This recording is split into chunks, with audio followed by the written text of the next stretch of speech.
Hello everyone. Welcome to Mr. Midnight True Crime Stories. I am here to help you today. I know you use this video to fall asleep. So before that, like the video and subscribe to the channel. Also, where are you from and what time are you watching? Now get comfortable and relax. There are moments in life when everything changes. A phone call that never comes. A door that stays closed. A smile that becomes a memory frozen in time. Most violent crimes don't erupt from nowhere like sudden storms. They build slowly, quietly, in the spaces between words, in glances that linger too long, in hands that grip just a little too tight.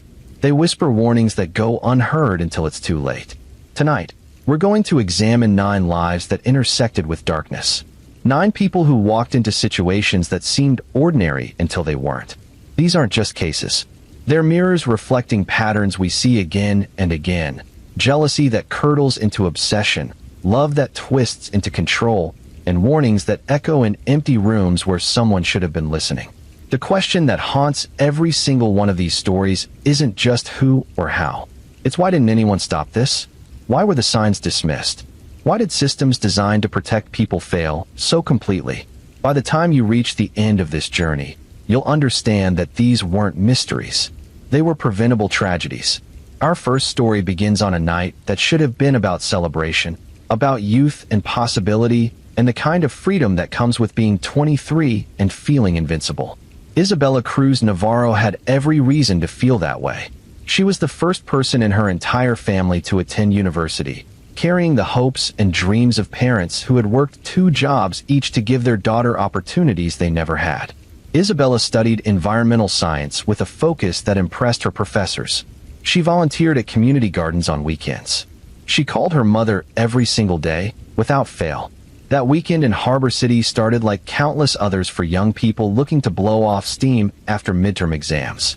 Isabella and 3 friends drove 2 hours from their college town, planning to hit the clubs in the entertainment district, dance until their feet hurt, and drive back Sunday afternoon with stories to laugh about for weeks. They checked into a budget hotel, changed into their best outfits, and headed out as the sun was setting over the Pacific. The first club was too crowded. The second had a cover charge that made them roll their eyes. By the third venue, they were tipsy on cheap wine and the kind of giddy energy that comes from being young and away from responsibilities. That's where Isabella met Marco Reyes. He was playing guitar in the corner with 2 other musicians, his fingers moving across strings with practiced ease, his voice rough in a way that made certain songs feel more authentic. During their break, he approached Isabella at the bar. Their friends would later describe the interaction as normal. Marco complimented her earrings. Isabella laughed at something he said. They talked for maybe 15 minutes before the band started playing again. When the club closed at 2 in the morning, Isabella told her friends she was going to hang out with Marco a little longer. He mentioned an after party. She promised to be back at the hotel by sunrise. Her friends hesitated. They'd been drinking. They were tired. Isabella was 23, not a child. She showed them Marco's social media profile on her phone. See, he's a real person. He plays music all over the city. I'll be fine. One friend asked if she wanted company. Isabella said no, told them to get some sleep, and walked out into the night with a man she'd known for less than 3 hours. Surveillance cameras captured them getting into Marco's car at 2:17 in the morning. Isabella was smiling. She got in willingly, without hesitation. The footage shows Marco opening the passenger door for her, a gesture that seemed polite, even charming. They drove away heading north, away from the hotel district, toward a residential neighborhood where street lights grew sparse and houses sat back from the road behind overgrown hedges. Marco lived in a converted warehouse that had been split into cheap apartments. But he didn't live alone. He shared the space with 2 women, Lena Hart and Rosa Quinn, who presented themselves to outsiders as married partners running a small art studio. The reality inside those walls was more complicated, a tangled web of relationships that none of them fully understood or were willing to acknowledge. Marco had been involved with Lena for over a year, a fact that Rosa either didn't know or chose to ignore. Lena had married Rosa for immigration purposes, a transaction that had slowly transformed into genuine affection, though neither woman seemed willing to examine what that meant. Marco moved in 6 months before Isabella arrived, inserting himself into their dynamic in ways that created tension none of them could articulate. Jealousy lived in that apartment like a fourth roommate, silent and watchful. When Marco brought Isabella home that night, Lena was awake, painting in the studio space. Rosa was asleep in the bedroom they all theoretically shared, though the sleeping arrangements shifted based on moods and arguments and who was angry at whom. Marco introduced Isabella as a friend, someone who wanted to see his music setup. Lena looked at this young, beautiful woman with her whole life ahead of her, and something cold settled in her chest. Isabella didn't sense danger. Why would she? Marco made coffee. Lena showed her some paintings. They talked about art and music and the suffocating feeling of trying to make it in a city that chewed up dreams and spat out rent payments. Rosa woke up around 4 and joined them, sleepy-eyed and curious about their guest. To anyone watching from outside, it would have looked like 4 young people enjoying an impromptu gathering. But underneath the surface, dynamics were shifting. Marco kept touching Isabella's arm when he talked. Lena's jaw grew tighter with each casual contact. Rosa noticed Lena's mood darkening and tried to compensate by being extra friendly to Isabella, which only made Lena more upset. The air in the apartment thickened with unspoken tensions. Around 5 in the morning, Isabella said she should get back to her hotel. Her friends would worry. Marco offered to drive her. Lena said no, it was too far. Isabella should just stay until it was properly light out, safer that way. The suggestion sounded reasonable. Isabella agreed, settling onto the couch with a blanket. She sent a text to her friends saying she'd be back by 8. That message was the last communication anyone outside that apartment received from her. What happened in the next 3 hours would later be pieced together from forensic evidence, inconsistent testimonies, and the kind of psychological analysis that tries to make sense of senseless violence. The exact sequence of events remained disputed, but certain facts were indisputable. At some point, the mood shifted from friendly to hostile. Someone said something. Someone reacted. The situation escalated with terrifying speed. Isabella tried to leave. Marco blocked the door. She raised her voice, demanding to be let out. Lena told her to shut up, worried about neighbors hearing. Rosa stood frozen, unable to process what was happening. Isabella reached for her phone to call for help. Marco grabbed it from her hand. She screamed. Someone hit her to make her stop.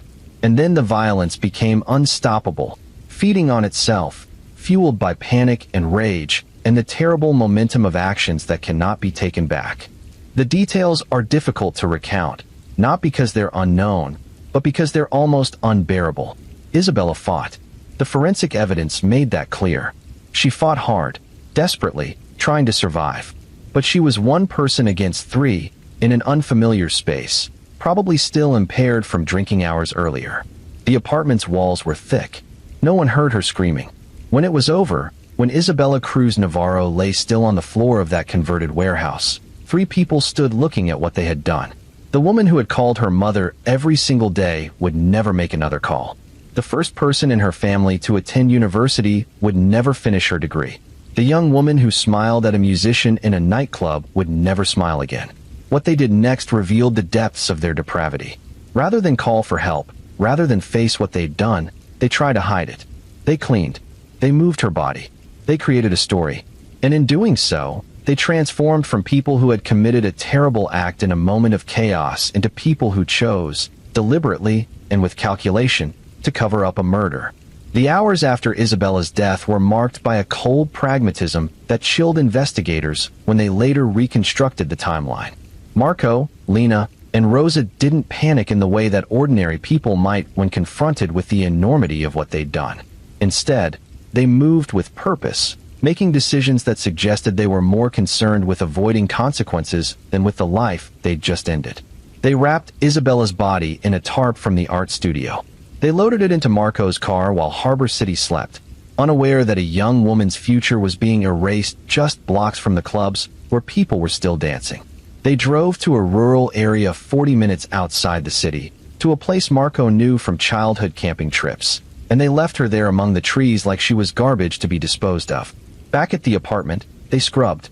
Bleach burned their hands. They threw away rugs and pillows. They broke Isabella's phone and tossed it in a dumpster 3 neighborhoods over. By the time the sun rose on what should have been Isabella's last morning in Harbor City before driving back to school with her friends, the apartment looked normal. No blood. No evidence. No indication that anything unusual had happened. Isabella's friends started calling her at 8 when she didn't return to the hotel. The calls went straight to voicemail. They waited, assuming she'd overslept, that her phone had died, that she'd show up with an embarrassed grin and a story about losing track of time. By noon, they were worried. By 2, when checkout time forced them to make a decision, they were terrified. They filed a missing person report before driving back to campus, leaving behind a city that had swallowed their friend whole. The investigation moved slowly at first. Isabella was an adult who'd left a club voluntarily with someone. The initial assumption, never stated outright but implicit in how resources were allocated, was that she'd made a poor choice and would turn up embarrassed but safe. Her family's frantic calls were met with reassurances that most missing persons came home on their own within 48 hours. Just wait. Be patient. She'll call. But Isabella's mother knew something was wrong. Mothers always know. Her daughter called every day. Every single day, without exception for 4 years. The absence of that call was as loud as a scream. She drove to Harbor City, organized search parties, plastered the entertainment district with flyers showing Isabella's face. She went to the last club herself, showed the photo to anyone who would look, and that's how she found the band that had been playing that night. Marco was gone. His bandmate said he'd texted them saying he was leaving town for a while. Family emergency, he'd be in touch. The timing struck Isabella's mother as strange. She went to the police with this information.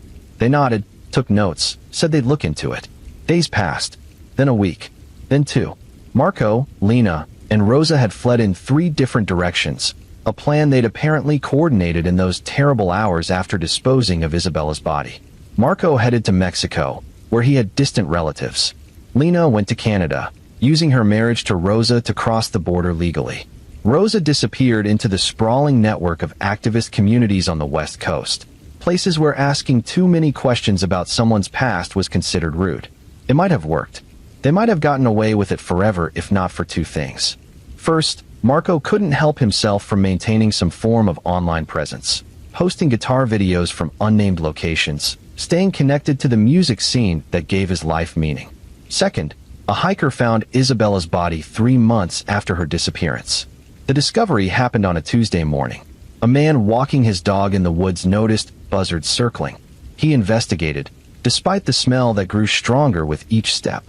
What he found sent him stumbling backward, pulling out his phone with shaking hands. The decomposition was advanced, but certain things remained intact enough for identification. Jewelry that Isabella never took off. Dental records that matched. DNA that confirmed what her mother had known in her heart since that first missed phone call. The forensic examination revealed the violence of her final moments. Investigators documented every injury, every defensive wound, building a picture of desperate struggle and overwhelming force. They found trace evidence that would later tie all 3 suspects to the crime. Fibers that matched the tarp she'd been wrapped in, DNA under her fingernails from when she'd fought back, microscopic particles that told stories the killers thought they'd erased with bleach. The case exploded into national news. The contrast between Isabella's smiling college photos and the grim reality of how she died created the kind of narrative that gripped public attention. Harbor City police faced intense criticism for their initial response, for treating a young Latina woman's disappearance as less urgent than it deserved to be. The pressure forced them to dedicate serious resources to finding her killers. Marco was arrested first, picked up at a hostel in Tijuana where he'd been paying cash and using a fake name. Mexican authorities cooperated fully with extradition requests, and within 2 weeks, he was sitting in an interrogation room in Harbor City, looking at photographs of Isabella and being asked to explain why her DNA was all over his apartment and his car. He claimed innocence at first, saying Isabella had visited briefly and left safely. When confronted with evidence that she'd never left the apartment alive, he blamed Lena, painting a picture of a jealous woman who'd attacked Isabella in a rage while he tried to intervene. It was a calculated move, trying to shift blame to someone who wasn't yet in custody, someone who couldn't defend herself against his narrative.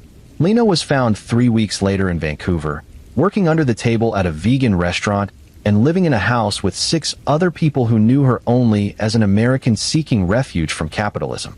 When Canadian police showed up, she was sitting in the communal kitchen drinking tea and discussing the patriarchy. They arrested her mid-sentence.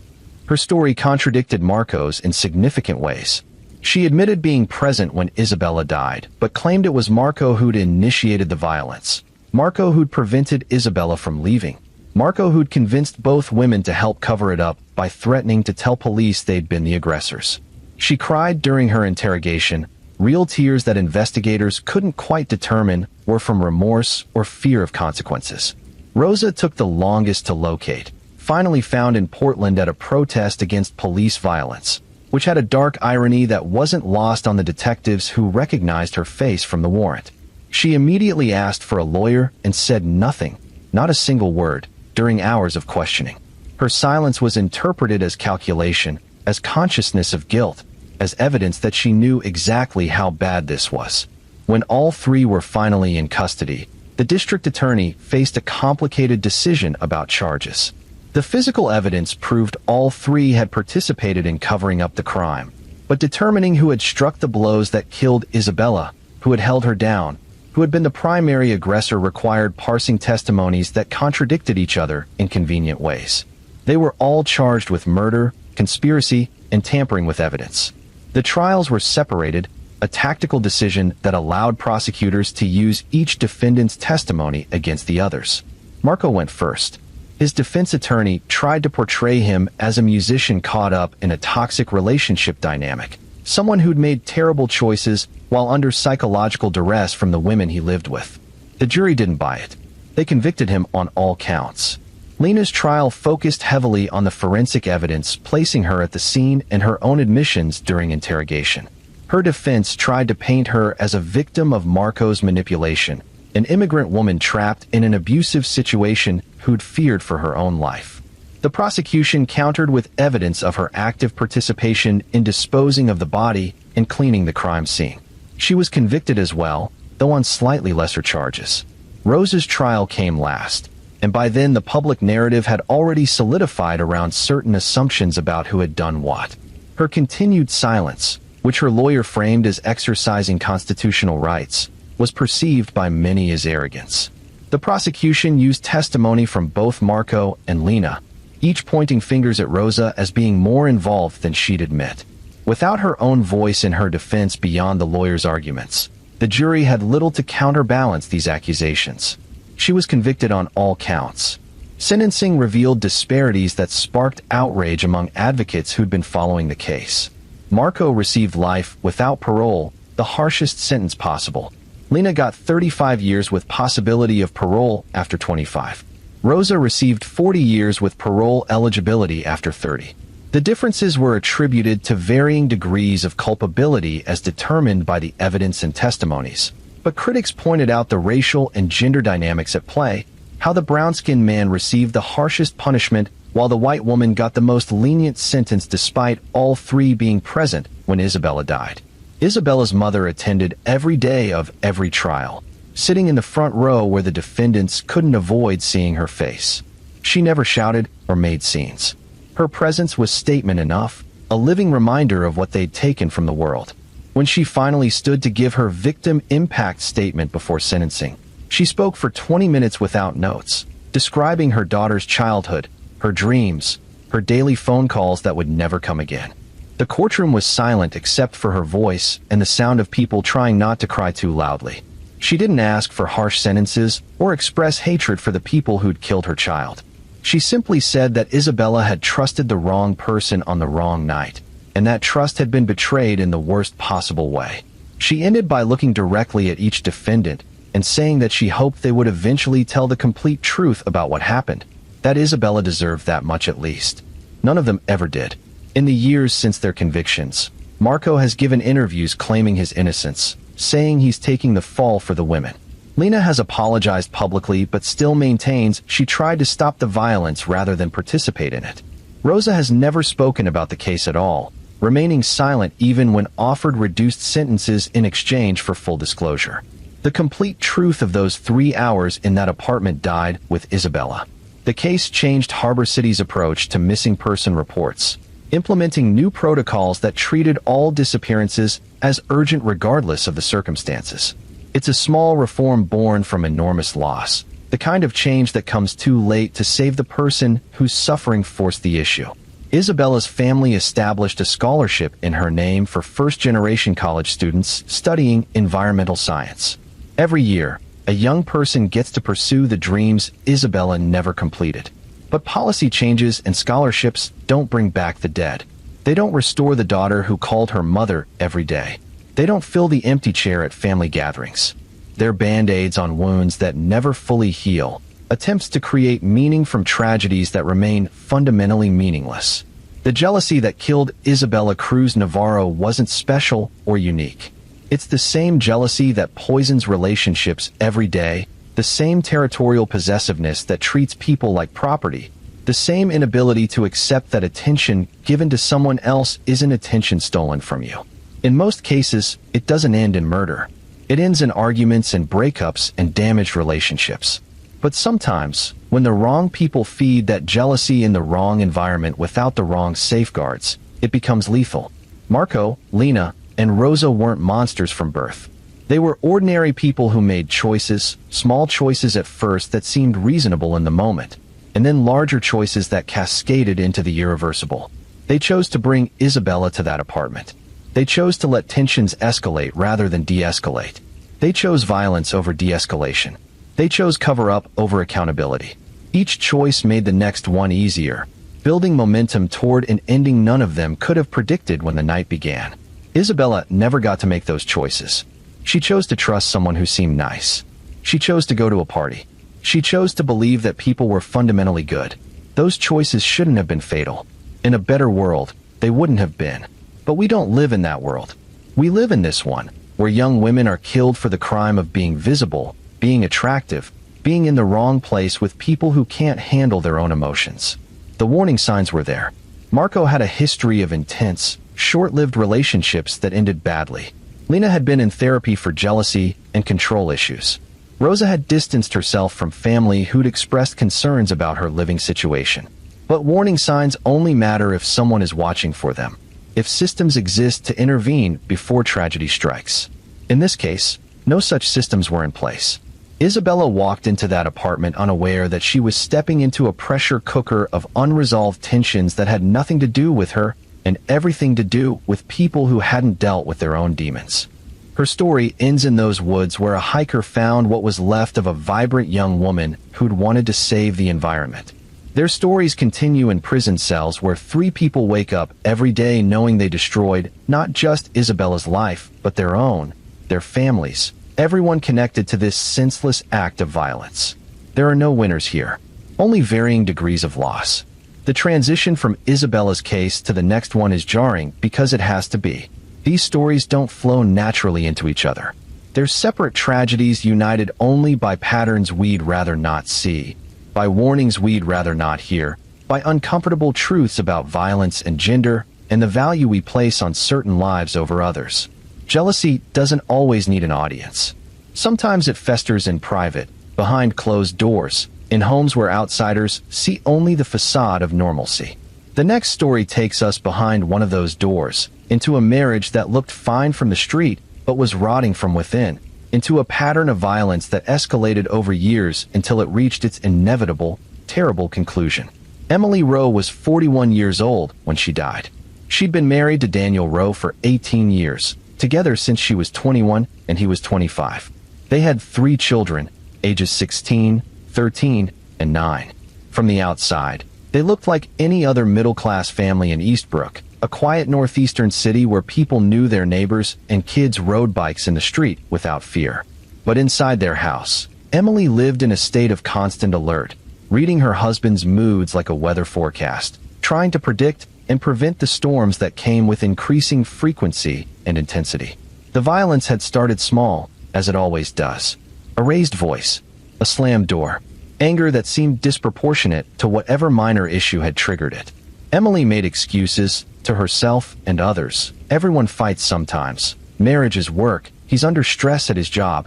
He's not really like this. Except he was like this. And he was getting worse.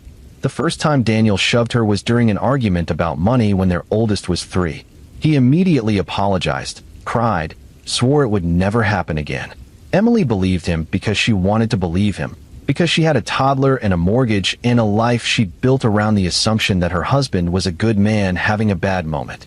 The second incident came 6 months later, then 4 months after that, then monthly, then weekly. The timeline of escalation followed a predictable pattern that domestic violence experts could chart like a graph. Each spike in violence lowering the threshold for the next one, each apology becoming less sincere, each promise to change becoming more hollow. Emily started wearing long sleeves in summer. She got good at applying makeup to cover bruises. She learned which topics to avoid, which tone of voice to use, how to navigate conversations in ways that minimized the chance of setting him off. She became hyper-vigilant, reading micro-expressions and body language, developing the kind of survival skills that would be impressive if they weren't so desperately sad. Her friends noticed changes. Emily, who'd been social and outgoing, stopped accepting invitations to gatherings. She made excuses. The kids have activities. Daniel needs quiet time. I'm just tired.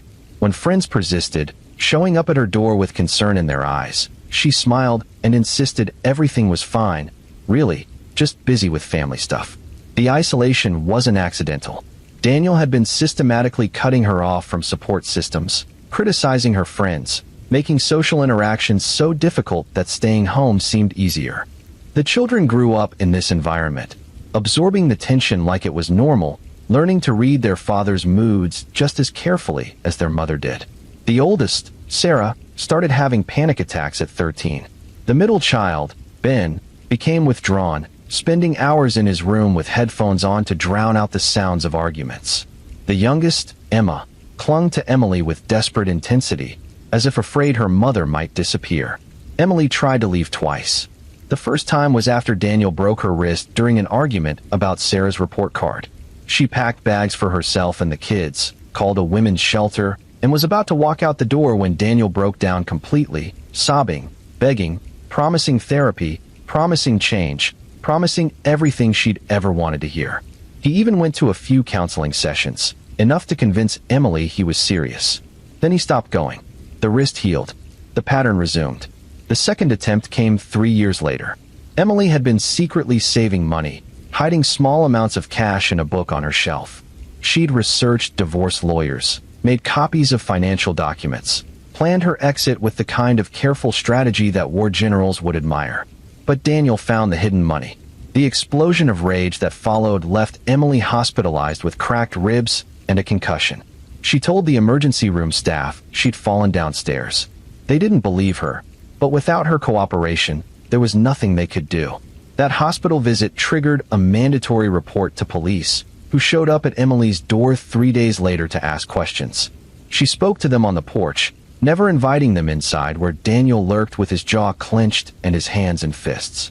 She assured the officers everything was fine. She'd been clumsy. Her husband would never hurt her.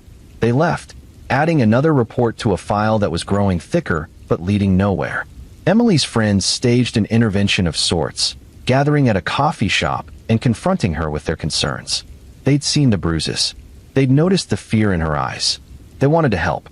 Emily cried and admitted things weren't good, but she couldn't leave. Where would she go with 3 kids? How would she support them? Daniel controlled all their finances. She had no job skills after being a stay-at-home mother for 18 years. It was too complicated. She'd figure it out. Just give her time. Time was the one thing Emily didn't have, though she didn't know it yet. Daniel's violence was escalating toward an endpoint that felt inevitable in hindsight, but was impossible to see clearly when you're living inside the chaos. Every expert on domestic violence knows that the most dangerous time for a victim is when they try to leave, when the abuser's control is threatened, when desperation and rage collide into something explosive. Emily finally decided to leave permanently after Daniel threatened their children directly for the first time.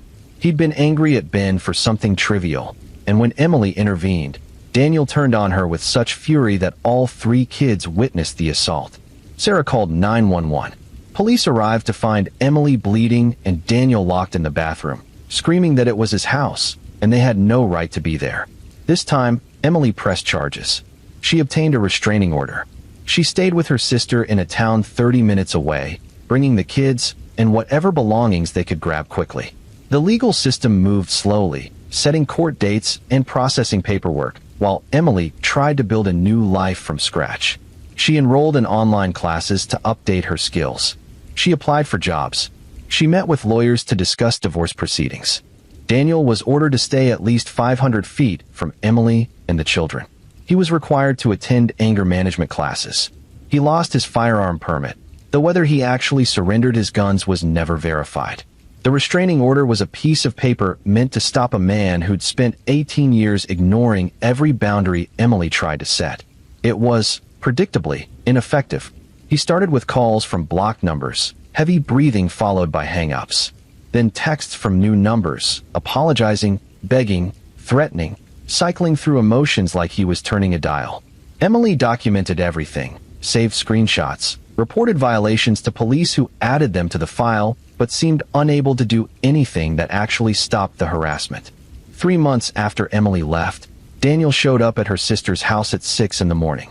He'd been drinking, driving around all night, working himself into a state where rational thought had been drowned by a toxic mix of alcohol and rage and the absolute certainty that Emily belonged to him and had no right to make decisions without his permission. He parked across the street and waited. Emily's sister saw his car when she looked out the window and immediately called 911, speaking in urgent whispers, trying not to wake Emily and the kids who were still sleeping. The dispatcher said officers were on their way. Stay inside. Keep the doors locked. Do not engage with him. But Emily woke up. She heard her sister on the phone and knew immediately what was happening. She looked out the window and saw Daniel's car, saw him sitting behind the wheel staring at the house with an expression that made her blood run cold. She should have stayed inside. She should have waited for police. But 18 years of trying to manage Daniel's emotions, of believing she could de-escalate if she just said the right thing in the right way, made her think she could talk him down one more time. She walked outside in her pajamas, approaching the car slowly with her hands visible, like she was approaching a wild animal. Daniel got out. They stood facing each other on the quiet suburban street as the sun was rising and birds were beginning their morning songs. Emily spoke first, asking him to please just leave, please don't do this, think about the kids. Later, neighbors would describe hearing her voice, come at first, trying to reason with him. Then his voice, getting louder, accusations and demands blending into incoherent rage. Then Emily's voice rising, telling him to leave, to go away, that she wasn't coming back. And that's when the tone shifted completely, when Daniel's anger transformed into something worse, into the cold determination of someone who decided that if he couldn't have her, no one would. The attack happened so fast that witnesses struggled to process what they were seeing. One moment, Daniel and Emily were arguing. The next, he had his hands around her throat, slamming her against his car, choking her while she clawed at his arms and kicked at his legs. Emily's sister ran outside screaming. A neighbor sprinted over, trying to pull Daniel off. It took 3 adult men to finally get him to let go, and by then Emily had gone limp. Paramedics arrived within minutes, performing CPR on the front lawn while police wrestled Daniel into handcuffs. He was screaming that she deserved it, that she'd driven him to this, that it was her fault for leaving. The children watched from the window, seeing their mother worked on by strangers while their father was shoved into a police car. Sarah held her younger siblings, all of them crying, their entire world imploding in real time. Emily was rushed to the hospital. Doctors worked frantically, but the damage was catastrophic. The combination of strangulation and blunt force trauma had caused injuries that even the best medical intervention couldn't reverse. She died 2 hours after arriving at the emergency room, surrounded by machines and strangers, without her children getting to say goodbye. Daniel was charged with murder. His lawyer attempted to argue diminished capacity due to alcohol intoxication and emotional distress. The prosecution presented mountains of evidence documenting 18 years of escalating abuse, 3 months of restraining order violations, and a premeditated attack on a woman who'd been trying to protect herself and her children. The trial was mercifully quick. Daniel showed no remorse, instead spending his testimony blaming Emily for destroying their family by leaving. He portrayed himself as the victim, a man driven to desperation by a wife who wouldn't listen to reason. The jury deliberated for less than 4 hours before convicting him on all charges. Sarah, now 17, gave a victim impact statement at sentencing that left the courtroom in tears. She described growing up in fear, watching her mother shrink over the years, seeing the light go out of her eyes even as she tried to smile and pretend everything was okay. She talked about the guilt she felt for not doing more to protect her mother, for not understanding sooner how bad things were. She ended by saying that she'd learned from her father exactly the kind of person she never wanted to become. Daniel received life in prison without possibility of parole. As he was led away, he looked back at his children and tried to say something, but Sarah turned her back on him, taking her younger siblings' hands and walking out. They were orphans now, in every meaningful sense of the word. Their mother was dead. Their father was gone. The family that had existed, dysfunctional as it was, had been completely destroyed. Emily's case sparked conversations about the inadequacy of restraining orders as protective measures. Statistics show that a significant percentage of domestic violence homicides occur after a restraining order has been issued, the paper barrier doing nothing to stop determined abusers. Advocates called for better enforcement, electronic monitoring of offenders, more resources for victims trying to leave dangerous situations. But reforms take time, and while legislators debate and policies are crafted, more women die at the hands of partners who've been abusing them for years. The pattern repeats with numbing regularity, escalating violence, failed interventions, a system that can't or won't protect victims until it's too late, grieving families left to wonder why no one did more when the warning signs were so obvious. Emily Rowe tried everything she was supposed to do. She reported the abuse. She got a restraining order. She left. And she still died because the systems designed to protect her were inadequate against a man who'd spent 18 years believing he owned her. Her story isn't exceptional. It's tragically common, playing out in cities and towns across the country with such frequency that it barely makes news unless there's some detail unusual enough to capture public attention. The children are being raised by Emily's sister now, trying to build normal lives from the rubble of trauma. They're in therapy, all three of them, working through grief and anger and the complicated feelings that come from loving a father who killed their mother. There's no roadmap for that kind of emotional landscape.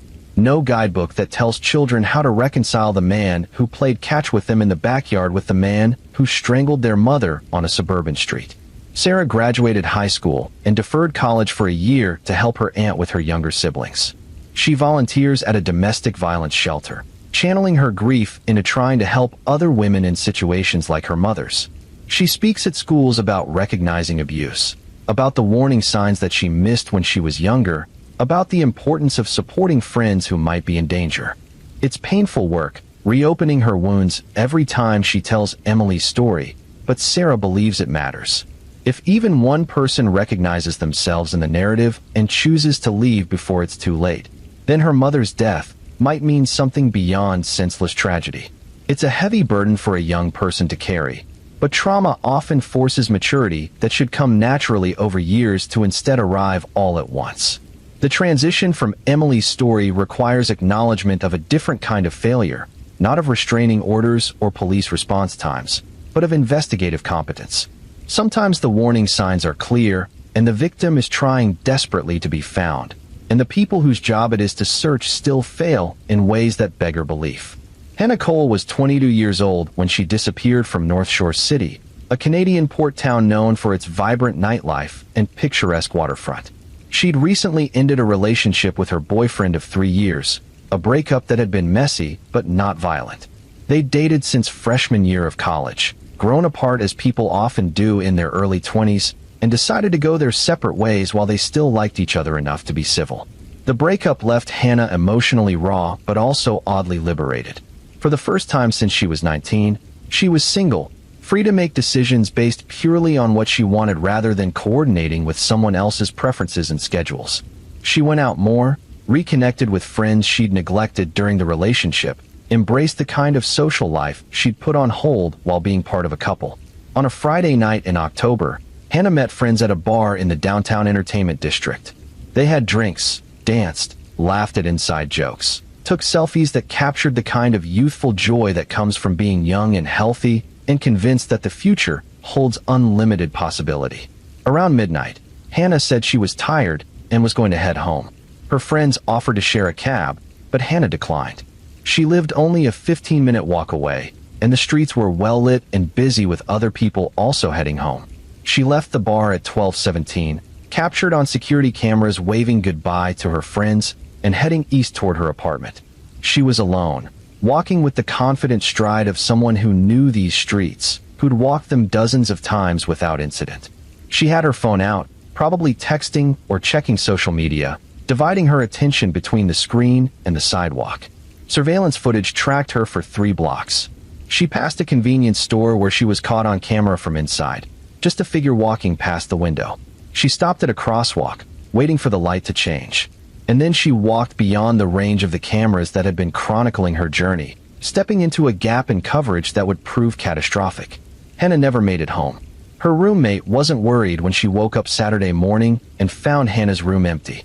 They had irregular schedules, often going days without seeing each other despite living in the same apartment.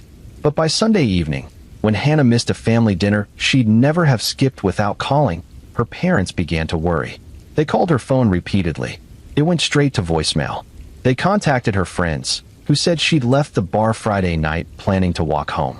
They drove to her apartment, finding her roommate who suddenly realized she hadn't seen Hannah all weekend. Together, they filed a missing person report with North Shore City Police. The initial investigation was competent on the surface, but fundamentally flawed in ways that wouldn't become apparent until much later. Police reviewed the surveillance footage, tracking Hannah's path for those 3 blocks. They interviewed the friends she'd been with at the bar, the roommate, the ex-boyfriend, anyone who might have information about her movements or state of mind. The ex-boyfriend became a person of interest immediately, as a standard procedure. The relationship had ended recently. Maybe Hannah had reconsidered. Maybe they'd met up and things had gone wrong. He was questioned extensively, his alibi checked and rechecked.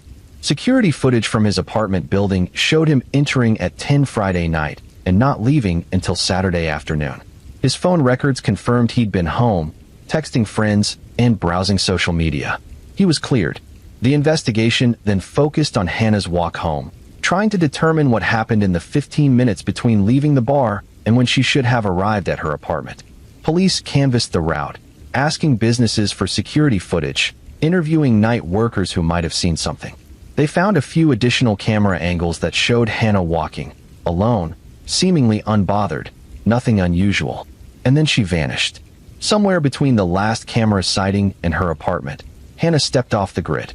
Police theorized she'd been abducted, grabbed off the street by someone, possibly forced into a vehicle.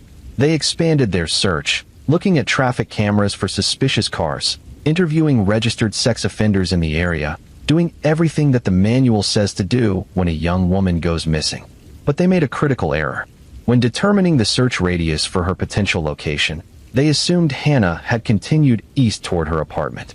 They mapped out areas based on that assumption, focusing their ground searches on parks and wooded areas in the eastern part of the city. What they failed to adequately consider was the possibility that Hannah had changed direction, either voluntarily or because someone had forced her to. Weeks passed, then months. Hannah's face appeared on missing person posters throughout North Shore City. Her family held vigils. News coverage gradually faded as newer stories displaced her disappearance from headlines. The case went cold, joining the heartbreaking roster of unsolved missing person cases that haunt police departments and families equally. 3 years later, a construction crew preparing to demolish an abandoned warehouse on the west side of the city made a discovery that would reignite the investigation and expose the catastrophic failure of the initial search. In a storage room filled with debris and old equipment, they found human remains. The body had been there for years, decomposed but intact enough for identification. It was Hannah Cole. She'd been less than a mile from the bar where she'd been drinking with friends, in the opposite direction from her apartment, in an area that police had barely searched because it didn't fit their theory of her movements. The warehouse had been empty and scheduled for demolition since before Hannah disappeared, a perfect place to hide a body if you knew the building was abandoned and unlikely to be entered. The discovery devastated her family and outraged the public. Hannah had been there the whole time, less than a mile from where she was last seen, while police had been searching on the wrong side of the city. If they'd expanded their initial search radius, if they'd checked abandoned buildings more thoroughly, if they'd questioned their assumptions about which direction she'd gone, they might have found her much sooner. The autopsy revealed that Hannah had died the same night she disappeared, likely within hours of leaving the bar. The cause of death was determined to be manual strangulation. There were defensive wounds on her hands and arms, evidence that she'd fought her attacker. The forensic examination also recovered DNA evidence, biological material that would prove crucial in eventually identifying her killer. But identifying the killer took time. The DNA didn't match anyone in the local database. Police expanded their search nationally, then internationally, running the profile through every system available. Years passed with no hits, no matches, no breaks in the case. Hannah's family endured the unique torture of knowing their daughter was dead and knowing someone had killed her, but having no one to hold accountable. The break finally came 6 years after Hannah's disappearance, when a man was arrested in another province for assault. As part of standard procedure, his DNA was collected and entered into the database. The system flagged a match to the Hannah Cole case. The man's name was Trevor Morrison, and at the time of Hannah's murder, he'd been living in North Shore City, working night shifts at a warehouse less than 2 blocks from where her body was found. Trevor had no prior criminal record when Hannah died, which is why his DNA wasn't in any database. He'd been interviewed during the initial investigation as part of the general canvass of the area, but nothing had stood out about him. He'd seemed cooperative, expressed sympathy about the missing woman, mentioned he worked nights and hadn't seen anything unusual. Police had thanked him for his time and moved on, never suspecting they were talking to the killer. His arrest on assault charges years later was for attacking a woman he'd met at a bar, a situation that echoed Hannah's last night in chilling ways. The woman had fought him off and escaped, reporting the assault immediately. When Trevor's DNA was collected and matched to Hannah's case, investigators realized they were dealing with someone who'd been assaulting women for years, probably getting away with it until he finally went too far. Confronted with the DNA evidence linking him to Hannah's murder, Trevor initially denied everything. Then he claimed they'd had consensual sex and she'd left alive. When the forensic evidence made that story impossible, he changed tactics, saying it was an accident during rough sex. He'd panicked and hidden the body instead of calling for help. The prosecution demolished this defense. The forensic evidence showed a violent struggle, not consensual activity gone wrong. The location of the body in an abandoned warehouse Trevor had access to through his job suggested premeditation and knowledge of a place to hide evidence. The pattern of attacking women in bars created a profile of someone who hunted victims deliberately, not someone who'd had a tragic accident. Trevor Morrison was convicted of first-degree murder. The judge noted the calculated nature of the crime, the defendant's complete lack of remorse, and the years of lying even when confronted with irrefutable evidence. He received a life sentence with no possibility of parole for 25 years. For Hannah's family, the conviction brought a measure of closure but couldn't erase the years of wondering, the torture of not knowing, and the anger at how badly the initial investigation had failed their daughter. They filed complaints against the police department, leading to an internal review that identified multiple failures in the search protocol and decision-making process. The review was scathing. It found that investigators had locked onto a theory about Hannah's likely path too early and had failed to adequately search areas that didn't fit that theory. It criticized the narrow search radius, the inadequate canvassing of abandoned buildings, and the failure to recognize Trevor Morrison as a potential suspect despite him working in the immediate area where Hannah's body was eventually found. Reforms were implemented. Expanded search protocols, requirements for checking all abandoned structures within a wider radius, better training on avoiding confirmation bias during investigations. These changes came too late for Hannah, but they represented acknowledgement that the system had failed and needed to improve. Hannah's mother became an advocate for families of missing persons, working with organizations that help navigate the trauma of having a loved one disappear. She speaks about the importance of persistent advocacy, of not accepting easy answers from investigators, of trusting your instincts when something feels wrong about how a case is being handled. It's difficult work, reliving her daughter's disappearance over and over by helping other families through similar nightmares. But she finds meaning in it, a way to channel grief into action, to ensure that Hannah's death wasn't completely meaningless. If her advocacy helps even one family get answers sooner, helps one investigation avoid the mistakes that plagued Hannah's case, then perhaps there's some small redemption in the tragedy. The pattern we're seeing across these cases starts to become clear now. Warning signs ignored. Systems failing. People dismissed or overlooked. It's not that these crimes were unsolvable mysteries. They were preventable tragedies that happened because people with power to intervene either didn't or couldn't or wouldn't. And nowhere is this more apparent than in cases involving young victims. People whose age should have triggered extra protection, but instead seemed to make them easier to dismiss.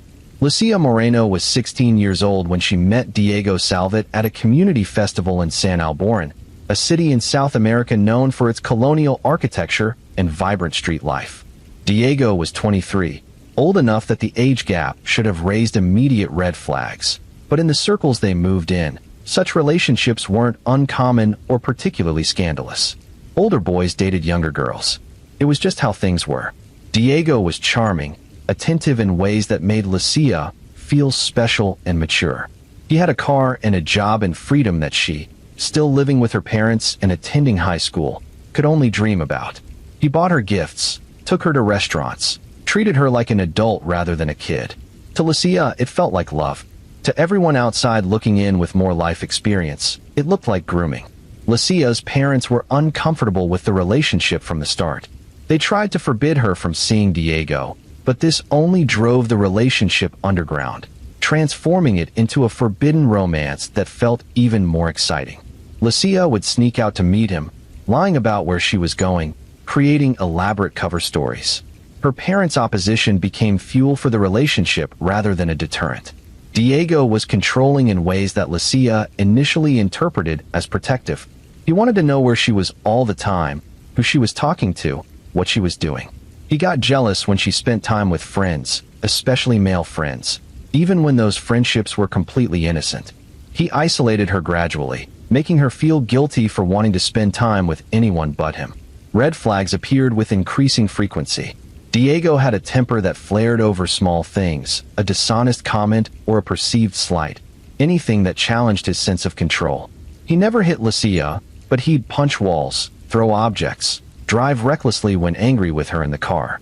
These behaviors terrified her, but also made her feel responsible for managing his emotions, for being good enough that he wouldn't get upset. Lucia's friends watched this transformation with growing concern. The girl who'd been outgoing and confident became quiet and anxious, constantly checking her phone to respond to Diego's texts, making excuses when his behavior was obviously unacceptable. They tried talking to her, pointing out that healthy relationships didn't look like this, that his jealousy wasn't romantic. But Lucia defended him, insisting they didn't understand, that he loved her, that they were meant to be together. Her school counselor noticed changes too, grades slipping, participation dropping, a general withdrawal from activities Lucia had previously enjoyed. When the counselor gently asked if everything was okay at home or in her personal life, Lucia brushed off the concerns, saying she was just tired, stressed about exams, nothing serious. Looking back, the warning signs were everywhere, flashing like emergency lights. But adolescent relationships are notoriously difficult for adults to intervene in, falling into a gray area where concerned parties don't want to overreact to normal teenage drama, but also don't want to miss genuine danger. In Lucia's case, everyone who cared about her was trying to find the right balance, and while they were trying, the situation was escalating toward catastrophe. The night Lucia disappeared, she told her parents she was studying at a friend's house. Instead, she went to a party with Diego, one of those gatherings that spring up spontaneously in someone's house when their parents are out of town. There was alcohol and music and the kind of chaotic teenage social dynamics that feel important in the moment and trivial in retrospect. Multiple witnesses would later report seeing Lucia and Diego arguing at the party.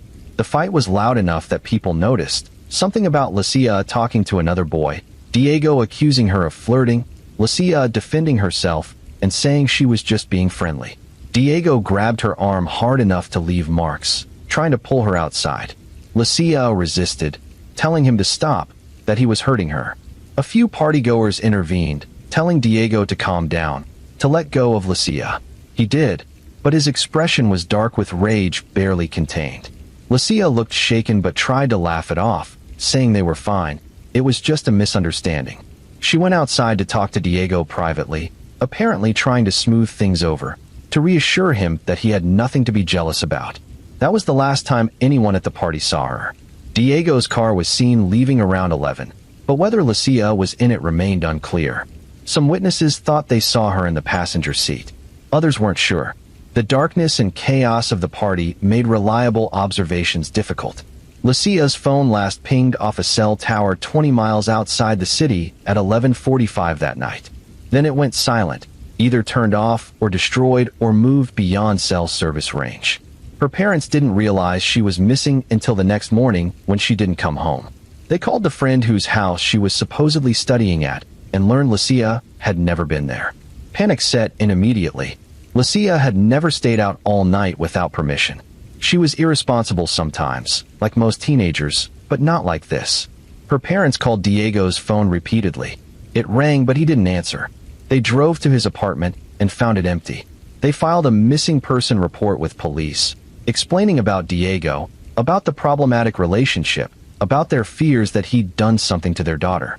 The police response was inadequate in ways that would later fuel bitter anger and recriminations. Because Lucia was 16 and had a pattern of sneaking out to see her boyfriend, the initial assumption was that she'd run away with him, that they'd eloped or were hiding out somewhere having a teenage adventure.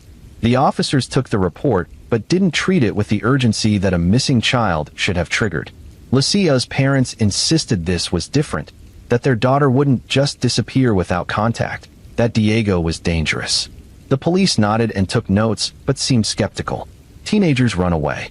They make impulsive choices. Just give it a few days, and she'd probably turn up embarrassed but safe. Days passed without any sign of Lucia. Her face appeared on local news broadcasts. Her parents distributed flyers throughout the city, organizing search parties that scoured parks and wooded areas.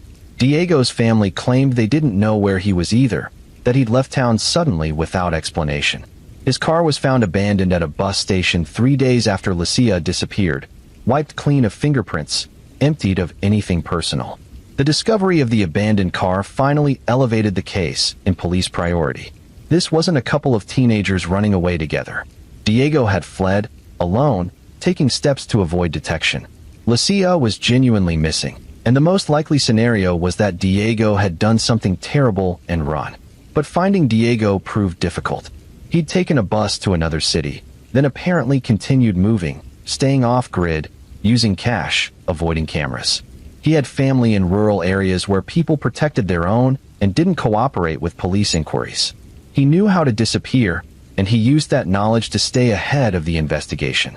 Lucia's parents lived in agonizing limbo, not knowing if their daughter was alive or dead, hoping for her return while simultaneously bracing for the worst news. They became experts in missing person advocacy, learning the systems and procedures, pushing police to do more, to search harder, to treat their daughter's disappearance with the seriousness it deserved. Media coverage intensified the pressure on police to find answers. The story had elements that captured public attention. A young girl, a controlling older boyfriend, a disappearance after an argument, a suspect on the run. People across the country followed the case, shared Lucia's photo, called in tips that mostly led nowhere, but occasionally provided useful information. One such tip led police to a remote area where Diego had family property. Investigators searched the land thoroughly, using dogs and ground-penetrating radar, looking for any sign of Lucia. They found nothing conclusive, just enough circumstantial evidence to suggest Diego had been there recently, but not enough to prove he'd brought Lucia or what he might have done. The case went cold after 6 months of intensive investigation. Diego remained at large, presumably still in the country, but successfully evading detection. Lucia remained missing, her fate unknown. Her parents clung to hope that she might still be alive, that maybe Diego was keeping her somewhere, that they might still get their daughter back. But as time passed, hope became harder to maintain. The reality that most people wanted to avoid saying out loud was that Lucia was almost certainly dead, murdered by a boyfriend who couldn't handle her having any independence, whose jealousy and control had escalated to violence when she dared to talk to another boy at a party. Years later, the case remains unsolved. Diego Salvat is still wanted for questioning in connection with Lucia Marino's disappearance. There have been reported sightings over the years, tips that he's living in various remote communities under assumed names, but none have led to his capture. Lucia's parents continue to advocate for missing children, working with organizations that help families navigate the nightmare of having a child vanish. The institutional indifference they experienced haunts them. If police had taken the case seriously from day one, if they'd mobilized resources immediately instead of assuming a runaway teen, if they'd moved faster to find Diego before he fled, might the outcome have been different? These questions have no answers, but they persist, echoing through every interaction with other families facing similar situations. Lucia's case represents a particular kind of tragedy where age works against the victim. She was 16, old enough that authorities treated her disappearance as less urgent than a younger child's, but young enough that she lacked the life experience to recognize the danger she was in. The relationship with Diego was allowed to continue despite numerous red flags because interfering in teenage relationships is complicated and uncomfortable and fraught with the possibility of making things worse. But sometimes making things worse by intervening is still better than allowing them to continue toward their natural, terrible conclusion. Lucia might have hated her parents for forcing her to break up with Diego. She might have been angry and resentful and felt like they didn't understand. But she'd be alive, and eventually she'd have gained the perspective to understand they were protecting her. Instead, she's gone. Another young person lost to violence that everyone saw coming, but no one managed to stop. The pattern continues, shifting now to a different kind of manipulation, one that happens not in person but through screens and keyboards, where predators cultivate victims they've never met in person, building psychological control through words alone. Thomas Reed never saw the person who would orchestrate his murder. He exchanged messages, developed what he thought was a meaningful connection, and never realized he was being maneuvered like a chess piece toward his own death. Thomas was 41, married for 16 years to Rebecca Reed, with 2 teenage daughters who were the center of his world until the marriage started crumbling. Like many long-term relationships, theirs had degraded slowly, passion fading into routine decaying into resentment.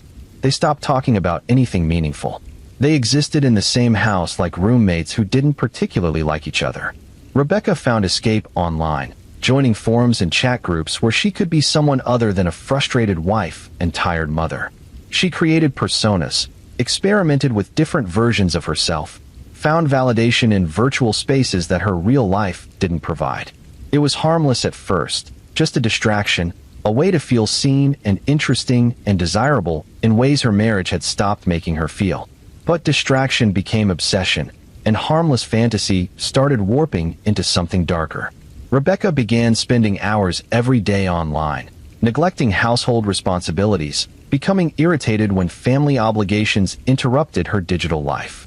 Thomas noticed the changes but attributed them to the general malaise of their dying marriage, not recognizing that his wife was developing a whole separate existence that had nothing to do with him. Rebecca met Victor Hale in an online support group for people dealing with difficult marriages. Victor was 52, a retired police officer living alone and struggling with depression after his divorce. He was lonely, vulnerable, and susceptible to the kind of emotional manipulation that Rebecca, whether consciously or unconsciously, began deploying. She cultivated him carefully, sharing details about her unhappy marriage, painting Thomas as controlling and emotionally abusive. None of this was true, but Victor had no way to verify her claims. He only knew the version of Rebecca she presented, a woman trapped in a terrible situation, desperate for escape, but seeing no way out. Rebecca's goal, initially, was unclear even to herself. Was she just venting? Creating drama to make her life feel more interesting? Or was she, on some level, moving pieces into position for something far more sinister? The psychological analysis would later debate her intent, but the results were undeniable. She told Victor that Thomas wouldn't agree to divorce, that he'd threatened to take the children, to ruin her financially, to make her life hell if she tried to leave. She said she was afraid of him, that he had a temper, that she didn't know what he might do if pushed too far. Again, none of this was true. Thomas had never threatened her. If anything, he'd suggested they try counseling to fix the marriage. But Victor believed Rebecca's version of events because he wanted to believe her, because the narrative of rescuing a woman in distress gave his life meaning it had been lacking. He started expressing anger at Thomas on Rebecca's behalf, calling him names, suggesting he deserved to suffer for how he was treating her. Rebecca encouraged this anger, fed it with more fabricated stories of Thomas's alleged abuse. She'd describe arguments that never happened, escalating the severity of Thomas's supposed behavior with each telling. Victor's protective instincts transformed into something darker, a conviction that Thomas Reed was a monster who needed to be stopped. The leap from angry talk to actual planning happened gradually, so slowly that Victor might not have recognized it as a leap at all.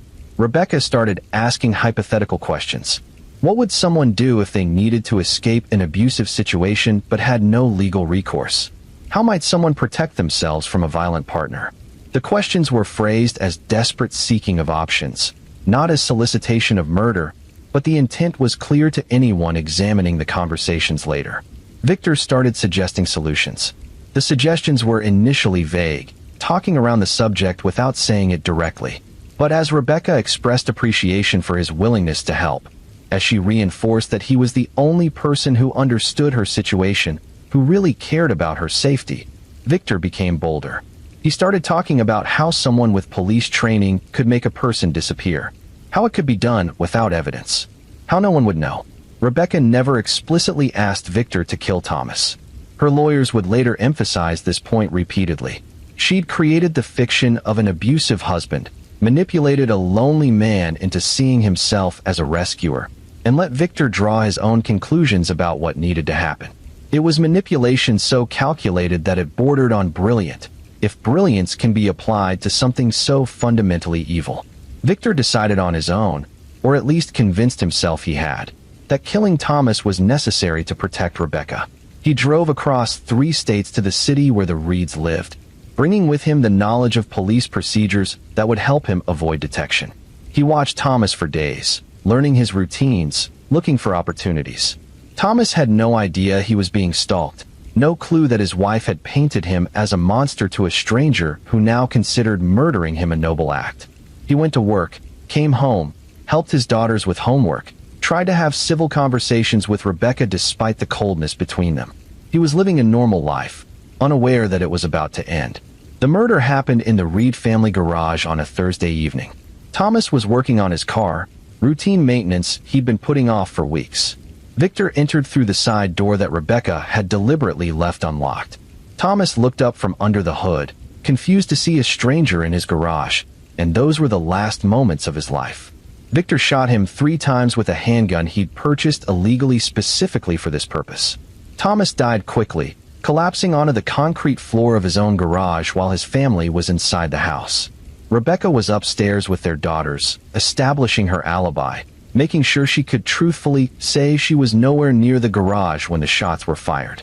Victor fled immediately, his police training guiding him in avoiding cameras and taking routes that would make tracking difficult. He returned home, disposed of the gun, and waited to see if he'd gotten away with it. For a few weeks, it seemed he had. Police investigated Thomas's murder, but had no suspects, no clear motive, no evidence pointing in any useful direction. But Victor couldn't live with what he'd done. The guilt consumed him, worsening his existing depression into something unbearable. He started drinking heavily, barely eating, unable to sleep without nightmares of Thomas's face in those final confused moments. 2 months after the murder, Victor wrote a confession and mailed it to the police department in the city where Thomas had been killed. The letter detailed everything: meeting Rebecca online, believing her stories about abuse, deciding that killing Thomas was the only way to save her, carrying out the murder. He included details only the killer would know, facts that hadn't been released to the public. He signed his name and included his address, making no attempt to avoid arrest. Police picked up Victor the same day they received the letter. He confessed again in person, walking them through every step of the process. When they asked about Rebecca's involvement, Victor initially insisted she'd had no idea he was planning to kill Thomas, that he'd acted alone to help a woman who'd been suffering. It was almost chivalrous in a deeply disturbed way, his attempt to protect her even as he admitted to murder. But investigators weren't convinced. They obtained warrants for Rebecca's electronic communications, finding thousands of messages between her and Victor. The psychological manipulation was evident in every conversation, the careful cultivation of his anger, the presentation of Thomas as a threat, the creation of a narrative that positioned violence as necessary. Rebecca was arrested 3 weeks after Victor. She maintained her innocence, claiming she'd just been venting to an online friend, that she'd never wanted Thomas dead, that Victor had acted on his own delusions. Her lawyers argued that talking about problems in a marriage wasn't the same as soliciting murder, that Rebecca couldn't be held responsible for Victor's independent decision to kill her husband. The prosecution disagreed. They presented the message logs as evidence of a deliberate campaign to manipulate Victor into committing murder. They brought in psychological experts who explained how Rebecca had exploited Victor's vulnerabilities, his loneliness, his depression, his need to feel useful and heroic. They argued that while Rebecca might not have explicitly said "kill my husband," her actions had that exact intent and result. The trials were separate, adding complexity to an already complicated case.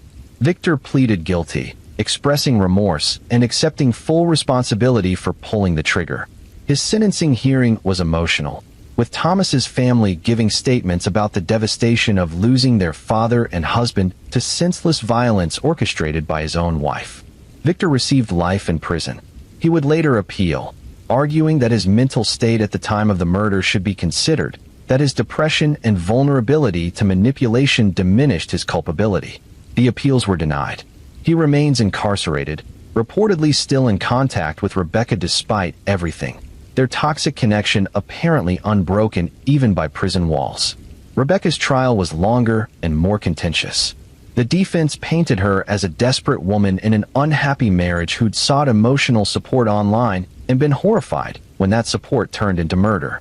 The prosecution painted her as a cold-blooded manipulator who'd orchestrated her husband's death while keeping her own hands clean. The jury struggled with the case. Rebecca hadn't pulled the trigger. She hadn't been present when Thomas died. But the evidence of manipulation was overwhelming, the pattern of conversations clearly designed to push Victor toward violence. After days of deliberation, they convicted her of conspiracy to commit murder and criminal solicitation. Sentencing became controversial. Rebecca received 25 years, significantly less than Victor's life sentence, despite many arguing she was more culpable as the architect of the plot. The disparity sparked debates about how the justice system treats different types of involvement in crimes, how it values the person who pulls the trigger versus the person who loads the gun and points it at the target. Thomas and Rebecca's daughters lost both parents that day in the garage, their father to violence and their mother to her own choices. They were raised by Thomas's sister, growing up with the knowledge that their mother had orchestrated their father's murder because she didn't want to go through the inconvenience of divorce. It's a burden no child should carry, the understanding that one parent valued their own comfort over the other parent's life. The case highlighted the dangers of online relationships, how easy it is to manipulate people through screens when you can curate what they know about you, when you can lie without the physical tells that might give you away in person. Victor never stood a chance against Rebecca's campaign. He was vulnerable, and she exploited that vulnerability with precision, turning him into a weapon aimed at her own husband. But it also raised questions about responsibility and mental state. Victor was an adult who chose to drive across the country and shoot someone. The fact that Rebecca manipulated him doesn't erase his agency, his decision to commit murder rather than recognize he was being used. The division of culpability between them remains debated, with valid arguments on multiple sides about who bears more blame for Thomas Reed's death. What's undeniable is that Thomas died for no reason beyond Rebecca's selfishness and cowardice. If she wanted out of the marriage, divorce was available. It would have been difficult and possibly expensive, but it was an option that didn't involve murder. Instead, she chose manipulation and violence, destroying not just Thomas but Victor and their daughters and everyone connected to this tragedy. The pattern shifts again, moving from online manipulation to the elaborate staging of crime scenes, the deployment of misdirection and false evidence designed to send investigations in wrong directions. Rachel Turner's husband thought he was clever, that his plan to make her disappearance look like foul play committed by someone else would work. He almost succeeded. Rachel was 34, in the middle of a contentious divorce from Daniel Turner after 8 years of marriage. They had one daughter, 6-year-old Emma, who'd become the focal point of their battle. Both parents wanted primary custody. Both were willing to fight dirty to get it. The divorce had turned into warfare, with accusations flying from both sides. Rachel claimed Daniel was psychologically abusive and an unfit parent. Daniel claimed Rachel was mentally unstable and alienating Emma from him. Their lawyers traded increasingly hostile motions, each seeking to paint the other parent in the worst possible light. The judge overseeing the case had grown visibly frustrated with their inability to cooperate, even on basic co-parenting decisions. Custody evaluation was scheduled for early December, with both parents required to undergo psychological testing and home visits. Rachel was confident she'd come out ahead. She'd been Emma's primary caregiver throughout the marriage. She had a stable job and a support network. Daniel worked long hours and had no family nearby. The evaluator would surely see that Emma belonged primarily with her mother. Daniel saw things differently. He'd spent weeks preparing for the evaluation, cleaning his apartment obsessively, documenting every interaction with Rachel, building a case that he was the stable parent while Rachel was erratic and hostile. But as the evaluation date approached, he began to panic. What if it didn't go his way? What if the evaluator recommended Rachel get primary custody? He couldn't lose his daughter. He wouldn't. The planning started subtly. Research into how missing person cases were investigated, what evidence police looked for, how to create a plausible alternative suspect. Daniel had always been detail-oriented, someone who approached problems methodically. He applied that same analytical mindset to planning his wife's murder, treating it like a project with steps and timelines and contingencies. Rachel disappeared on a Saturday morning in late November. She'd arranged to drop Emma at Daniel's apartment for his weekend parenting time, a handoff that had become routine despite the ongoing divorce battle. Security cameras in Daniel's building showed Rachel entering at 9:15 with Emma, leaving alone at 9:23. That 5-minute window would prove crucial. Rachel's car was found abandoned in a grocery store parking lot 3 miles from Daniel's apartment. Her purse was inside, wallet missing, phone smashed on the ground nearby. Blood was splattered on the driver's seat and door, suggesting violence had occurred. The scene looked like a carjacking or abduction, random violence in a parking lot. Police investigated accordingly, interviewing employees and reviewing security footage from the grocery store. They found nothing useful. The cameras didn't cover the area where Rachel's car was parked. No witnesses reported seeing anything suspicious. The case seemed to be a random crime. Terrible luck, wrong place, wrong time. But Rachel's family didn't believe it. The timing, right before a custody evaluation that Rachel expected to win, seemed too convenient. They pressured police to look more closely at Daniel, to consider the possibility that Rachel's ex-husband had something to do with her disappearance. Detectives were skeptical but agreed to investigate. Daniel seemed genuinely distraught about Rachel's disappearance. He cooperated fully with police, allowing them to search his apartment, providing access to his phone records and financial statements. He expressed concern for Emma, who was asking when mommy would be home. He painted a picture of himself as a worried co-parent, hoping Rachel would be found safe despite their divorce conflicts. The investigation might have stalled there if not for a small inconsistency that caught a detective's attention. The blood in Rachel's car, tested preliminarily in the field, showed markers suggesting it wasn't entirely human. Further laboratory analysis revealed it was a mixture of human blood and fish blood, a bizarre combination that made no sense in a random carjacking scenario. This discovery prompted a more thorough forensic examination of Daniel's apartment. Investigators found traces of blood in his bathroom, in the grout between tiles, places that had been cleaned but not perfectly. The blood was Rachel's. They also found evidence of fish blood, matching the sample from the car. Daniel had purchased salmon from a fish market the day before Rachel disappeared, paying cash, unusual for him as he typically used credit cards. The pieces started fitting together into a disturbing picture. Daniel had killed Rachel in his apartment during that 5-minute window when Emma was presumably in another room. He'd used fish blood mixed with Rachel's to stage the scene in her car, creating the appearance of a violent carjacking. He'd then somehow transported Rachel's body to a location yet to be discovered. Confronted with this evidence, Daniel's demeanor changed. The concerned ex-husband mask slipped, revealing cold calculation underneath.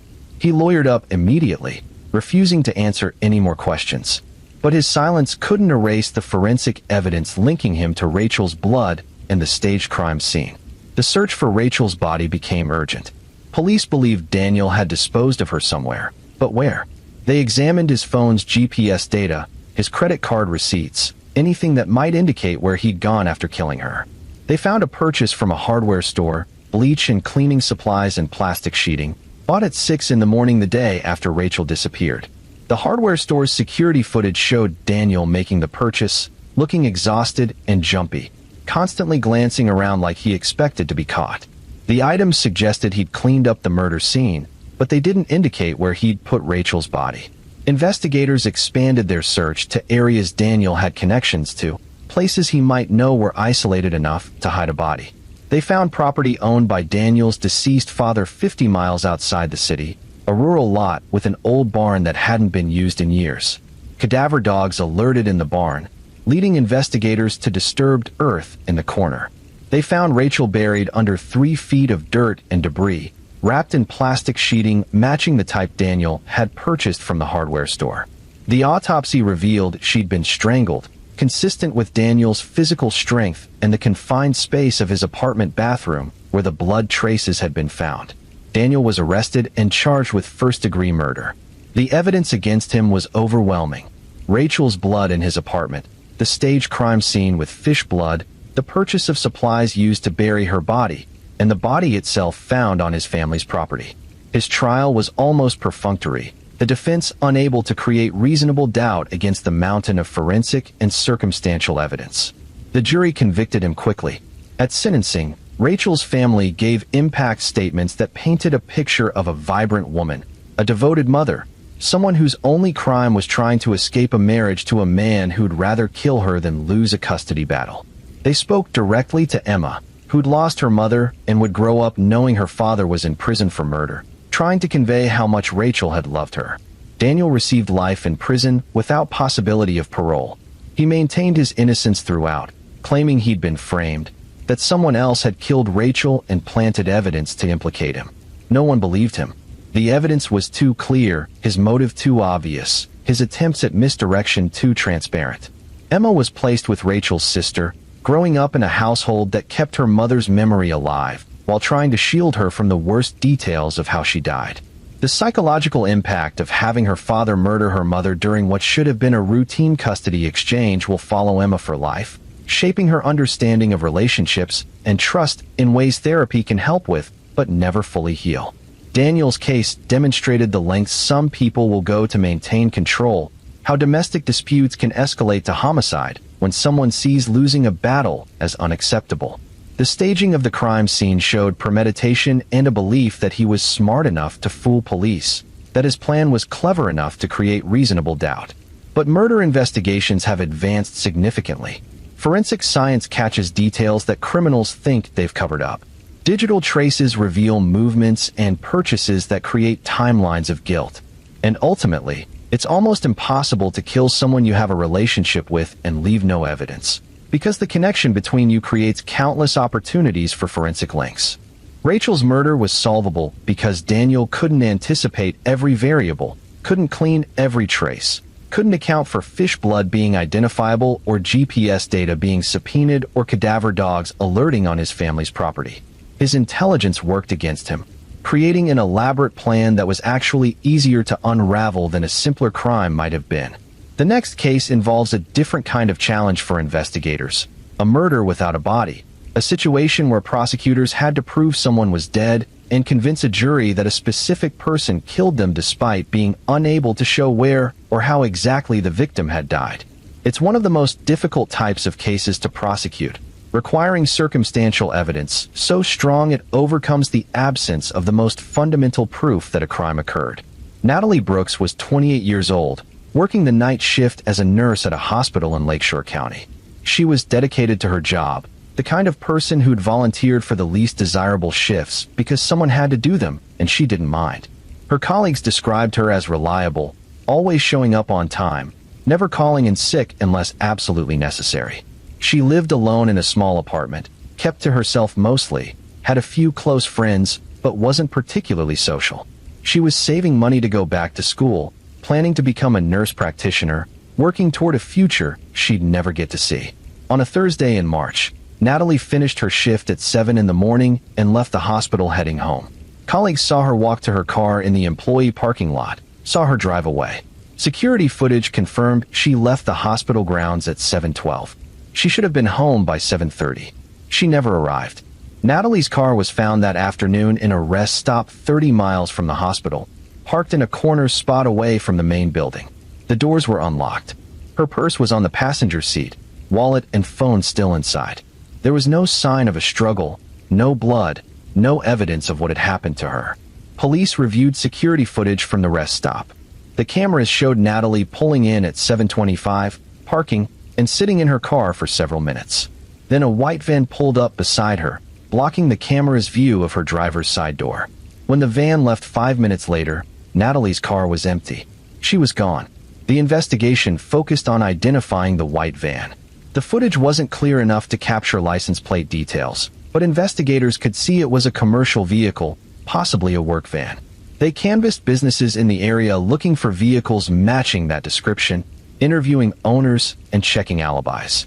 One name kept appearing in the investigation: Evan Porter, a maintenance contractor who owned a white van matching the description from the footage. More concerning, Evan's van had been spotted near Natalie's apartment complex multiple times over the previous month. Neighbors reported seeing it parked on the street, a man sitting inside watching the buildings. When police interviewed Evan, he claimed to have legitimate reasons for being in Natalie's neighborhood. He'd been bidding on maintenance contracts for several buildings in the area. As for the rest stop, he admitted being there that morning but claimed he'd stopped for coffee and hadn't seen Natalie. His story was plausible enough that without more evidence, police couldn't arrest him. But investigators kept digging. They found disturbing patterns in Evan's history. He'd been accused of stalking 2 different women in previous years, though neither case had resulted in charges. He'd been fired from jobs for making female co-workers uncomfortable. He had a collection of photographs on his computer showing women who appeared to have been photographed without their knowledge. None of this proved he'd killed Natalie, but it painted a picture of someone with an unhealthy interest in women, someone who crossed boundaries and made people uncomfortable. Detectives became convinced Evan was responsible for Natalie's disappearance, but without her body, without concrete evidence connecting him to her beyond being in the same rest stop, they couldn't build a prosecutable case. Months passed. The search for Natalie continued, but found nothing. Her family held vigils, kept her story in the news, pressured police not to give up. They became convinced, as investigators had, that Evan Porter had taken Natalie, and they wanted him held accountable. The breakthrough came from an unexpected source. A woman in another state reported being followed by a white van, managed to get the license plate number, and called police. The van was registered to Evan Porter. When police interviewed this woman, she described behavior eerily similar to what witnesses had reported seeing before Natalie's disappearance: the van following her, parking outside her work, the driver watching her movements. This gave investigators probable cause to search Evan's van and property. They found a wealth of disturbing evidence. Photographs of multiple women, including Natalie, taken from a distance in what appeared to be surveillance. They found rope and duct tape and tools that could be used to restrain someone. They found cleaning supplies and plastic sheeting similar to what Daniel Turner had used to bury Rachel. Most damning, they found traces of Natalie's DNA in the back of Evan's van, hair and skin cells that placed her in that vehicle. Combined with the security footage showing his van at the rest stop when Natalie disappeared, this evidence was enough to arrest him. But the district attorney faced a dilemma. They had evidence Natalie had been in Evan's van. They had footage of him at the location where she disappeared. They had a pattern of stalking behavior, but they didn't have a body. They couldn't prove Natalie was actually dead, let alone that Evan had killed her. The decision to prosecute a murder case without a body is never taken lightly. It requires overwhelming circumstantial evidence, witnesses who can establish the victim would never voluntarily disappear, and forensic proof that something violent occurred. The prosecution team spent months building their case, consulting with experts, preparing for every defense argument about the absence of remains. They charged Evan Porter with first-degree murder. His defense attorney attacked the lack of a body immediately, arguing that the state couldn't even prove a crime had occurred. Maybe Natalie had chosen to disappear. Maybe she'd started a new life somewhere. Without a body, there was no proof she was dead. The prosecution methodically dismantled this argument. They brought Natalie's friends and family to testify about her character, her dedication to her job, her close relationship with her mother, whom she called daily. They showed that Natalie's phone had been turned off within an hour of her disappearance and never turned back on. Her bank accounts had no activity after that morning. Her social security number hadn't been used anywhere in the country since she vanished. They presented the DNA evidence from Evan's van, explaining how the distribution of hair and skin cells suggested she'd been in the cargo area rather than being a passenger, consistent with being held against her will. They brought in the women Evan had stalked previously, showing a pattern of escalating behavior that culminated in Natalie's disappearance. The trial lasted 3 weeks. The defense hammered on the absence of a body, the inability to prove cause of death, the theoretical possibility that Natalie was alive somewhere. But the prosecution's circumstantial case was strong, building layer upon layer of evidence that led to one inescapable conclusion. Evan Porter had abducted Natalie Brooks from that rest stop, killed her, and disposed of her body somewhere it hadn't been found. The jury deliberated for 2 days before reaching a verdict, guilty of first-degree murder.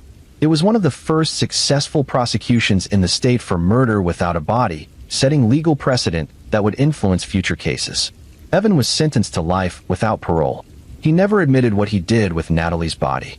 Despite being offered considerations for revealing the location, despite pleas from Natalie's family who just wanted to bring their daughter home for burial, Evan remained silent. It was his final act of control, denying Natalie's family even the closure of laying her to rest. But the conviction sent an important message. You can't literally get away with murder just because you successfully hide the body.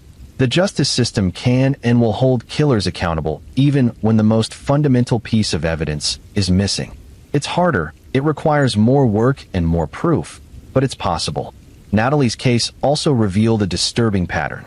After Evan's arrest, police in 3 other states contacted investigators about unsolved disappearances of young women in areas where Evan had lived or worked. The cases shared similarities: women living alone, last seen in parking lots or rest stops, white vans spotted nearby. Evan became a suspect in multiple disappearances, though proving his involvement without bodies or concrete evidence proved difficult. The possibility that Natalie wasn't Evan's only victim, that other families might be waiting for answers about their missing daughters, added another layer of tragedy to an already devastating case. Serial predators often operate for years before being caught, leaving trails of victims whose disappearances remain officially unsolved even when investigators know exactly who's responsible. Natalie's mother became an advocate for families of missing persons, particularly in cases where bodies hadn't been found. She worked to change laws making it easier to prosecute murders without remains, arguing that killers shouldn't benefit from successfully hiding evidence. Her advocacy led to legislation in several states, reforms named after Natalie that expanded prosecutors' ability to bring charges in bodiless murder cases. It's painful work, channeling grief into legal reform, but it gives meaning to loss that would otherwise feel completely pointless. If Natalie's case helps convict even one other killer who thought hiding a body would let them escape justice, then perhaps there's some small redemption in the tragedy. The pattern we've been tracking through these cases, jealousy, control, obsession, systemic failure, takes a different form in our next story. This involves not a crime of passion or domestic violence, but something more calculated, more unusual, and deeply disturbing in its own way. Academic environments are supposed to be places of learning and growth, but they can also breed intense competition and resentment that occasionally crosses into criminal territory. Lin Xiaomei was 20 years old, a junior at a prestigious university in Eastern Asia, studying chemistry with a focus that impressed her professors and intimidated her peers. She was consistently ranked at the top of her class, earning perfect scores on exams that challenged everyone else, completing research projects that demonstrated a level of understanding beyond her years. Success like that attracts attention, and not all of it is positive. Lin's dormitory roommate, whose name was withheld from public records due to the legal complexities of the case, was also studying chemistry. But where Lin excelled, the roommate struggled. Where Lin's assignments were always perfect, the roommates were merely adequate. The comparison was constant and demoralizing. The living arrangement forced them into close proximity, sharing a small room where academic performance couldn't be ignored or escaped. The roommate watched Lynn study with seemingly effortless comprehension while she herself struggled to grasp concepts that came naturally to Lynn. The resentment grew slowly, feeding on daily reminders of the gap between their abilities. Lynn, for her part, seemed oblivious to the tension. She was kind to her roommate, offering help with difficult concepts, sharing study materials, trying to be supportive. But that kindness might have made things worse, adding patronization to the roommate's sense of inadequacy. Every offered explanation of a complex topic was another reminder that Lynn understood things the roommate didn't. The first indication something was wrong came in late spring when Lynn started experiencing unusual symptoms. Fatigue at first, then nausea, then stomach pains that grew progressively worse. She went to the campus health center, where doctors ran basic tests and diagnosed stress-induced gastritis, common among students during exam periods.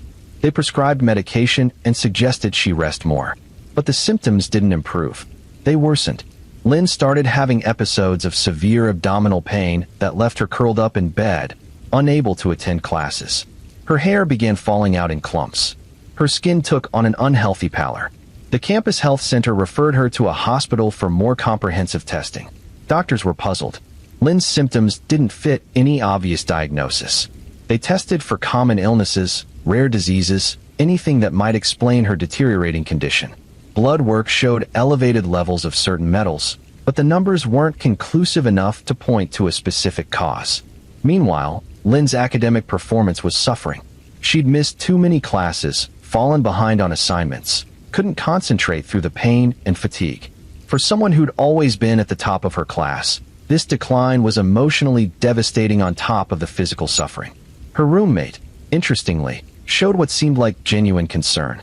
She brought Lynn food when she was too sick to go to the dining hall. She took notes in classes Lynn missed and shared them. She appeared to be a supportive friend dealing with her roommate's mysterious illness. The truth was far darker. The roommate had been poisoning Lynn for months, adding small amounts of thallium to her food and drinks. Thallium is a toxic metal that causes exactly the kind of progressive symptoms Lynn was experiencing. Symptoms that can be difficult to diagnose because thallium poisoning is relatively rare in modern times. The roommate had access to thallium through the chemistry lab, where they both worked on research projects. She'd been carefully stealing minute quantities, amounts small enough that inventory controls didn't flag the discrepancy. She'd researched the symptoms and timeline of thallium poisoning, understanding that gradual exposure would be harder to diagnose than acute poisoning. Her motive was disturbingly simple. If Lynn couldn't perform academically, the gap between them would narrow. If Lynn was too sick to attend classes or complete assignments, the roommate's own mediocre performance would look better by comparison. It was academic competition taken to a psychopathic extreme, a decision to destroy someone rather than improve herself. The diagnosis of thallium poisoning finally came after Lynn's condition deteriorated to the point where she was hospitalized with neurological symptoms. A toxicologist reviewed her case and recognized the pattern. Blood tests confirmed elevated thallium levels consistent with chronic poisoning. The question then became, how was Lynn being exposed? The investigation focused on her environment, testing her dorm room for contamination. They found trace amounts of thallium in her water bottle, in containers where she kept snacks, in items that only she used. The contamination was deliberate and targeted, not environmental exposure. Suspicion immediately fell on the roommate, who had the knowledge, access to thallium, an opportunity to contaminate Lynn's belongings. Police searched the roommate's possessions and found thallium hidden in her desk drawer, carefully stored in a container labeled as something innocuous. They also found searches on her computer about thallium poisoning symptoms and whether it could be detected in autopsies. When confronted with this evidence, the roommate broke down and confessed. She admitted to poisoning Lynn over a period of 5 months, adding thallium to anything she thought Lynn would consume. She claimed she hadn't meant to cause permanent damage, just wanted Lynn to be sick enough to miss exams and fall behind academically. But thallium poisoning causes cumulative damage that can be irreversible. Even though Lynn survived thanks to medical intervention that chelated the metal from her system, she suffered permanent neurological effects. Her hair grew back, her acute symptoms resolved, but she was left with tremors and difficulty with fine motor control, permanent reminders of what her roommate had done. The roommate was arrested and charged with attempted murder. Her defense attorney tried to argue that she hadn't intended to kill Lynn, just make her sick, but the prosecution pointed out that poisoning someone over 5 months demonstrated a sustained intent to cause harm, regardless of whether she fully understood or cared about the potential lethality of her actions. The case became international news, highlighting the intense academic pressures in competitive university environments and the dangerous extremes to which some students might go. Universities across the region reviewed their lab security protocols, implementing stricter controls on toxic substances and better inventory tracking. The roommate was convicted and sentenced to 15 years in prison, but she served less than 2 years before her family, who had significant wealth and connections, arranged for her to leave the country. She fled to a nation without an extradition treaty, effectively escaping the remainder of her sentence. This outcome devastated Lynn and her family. Not only had she been permanently injured by someone she'd trusted, but that person had escaped full accountability through privilege and corruption. The injustice compounded the trauma, adding anger to the grief of what she'd lost.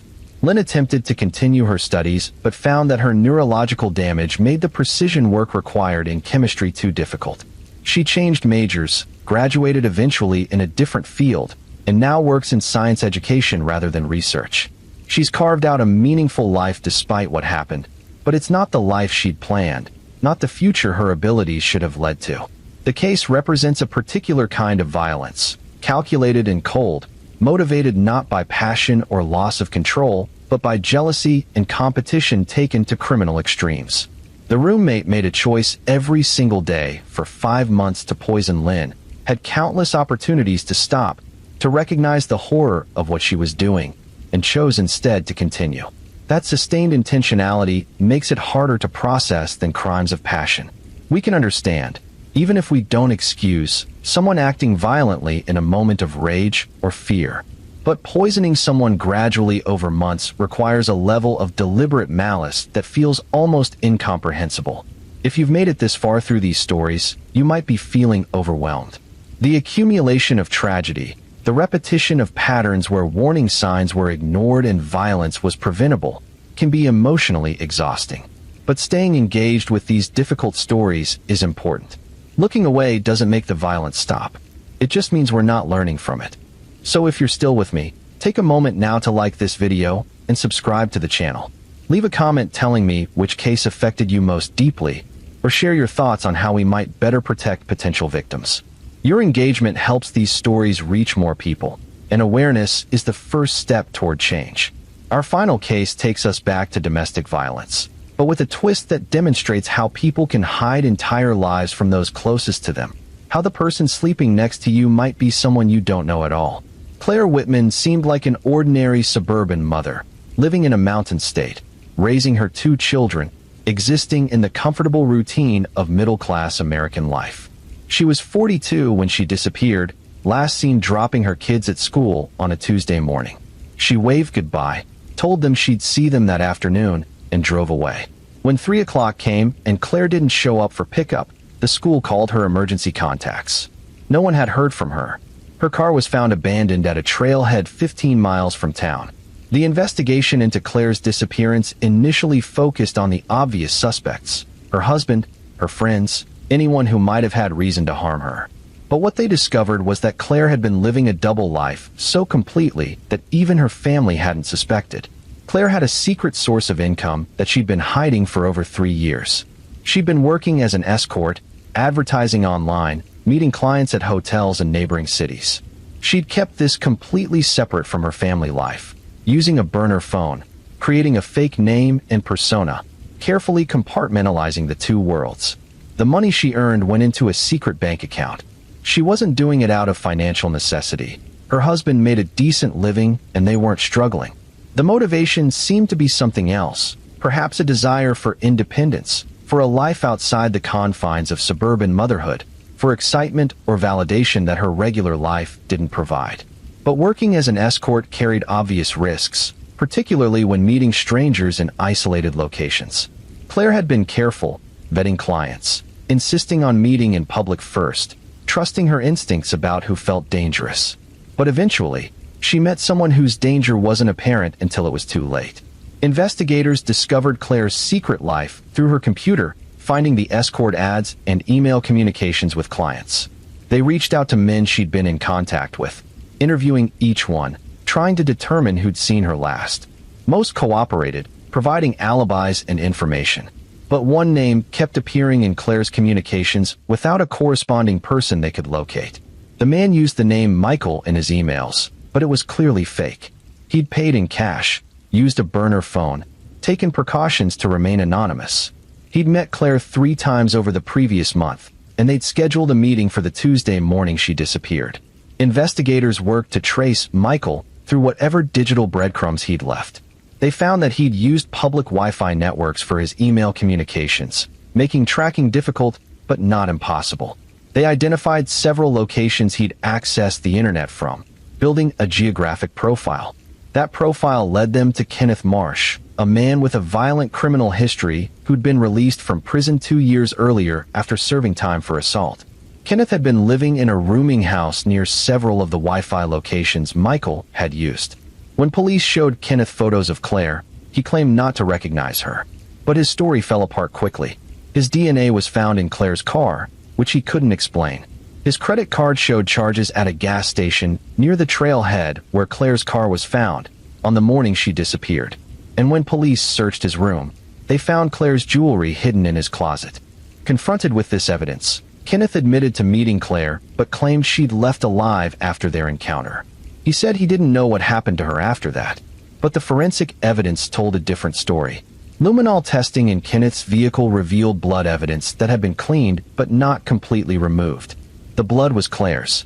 Without Claire's body, prosecutors faced challenges similar to those in Natalie Brooks' case. But they had more direct evidence linking Kenneth to Claire at the time of her disappearance, and they had the blood evidence suggesting violence. They charged him with murder. The trial revealed uncomfortable details about Claire's secret life, information that her family had to hear in public testimony. Her husband testified that he'd had no idea about the escort work, that he was shocked and hurt to learn about it. Her children, teenagers by then, had to process not only their mother's death but the revelation that she'd been living a completely hidden existence.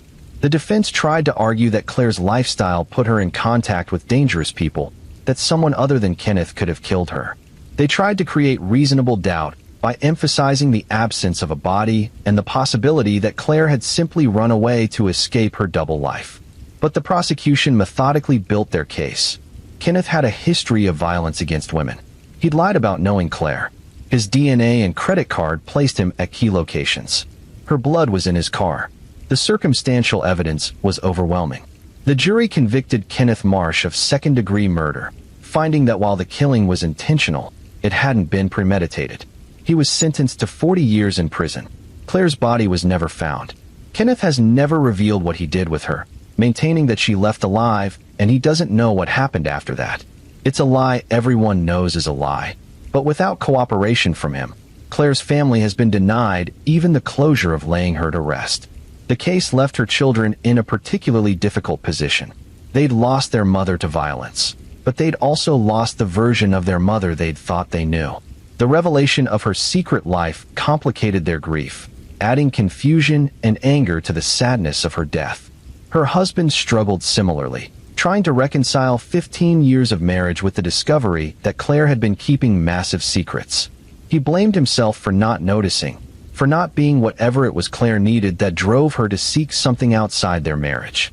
The psychological complexity of grieving someone while simultaneously learning they weren't who you thought they were is a unique kind of torture. Claire's case raises difficult questions about judgment and victimhood.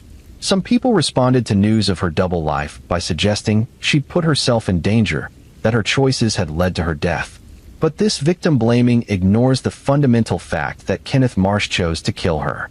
Whatever Claire was doing, however risky her choices, she didn't deserve to be murdered.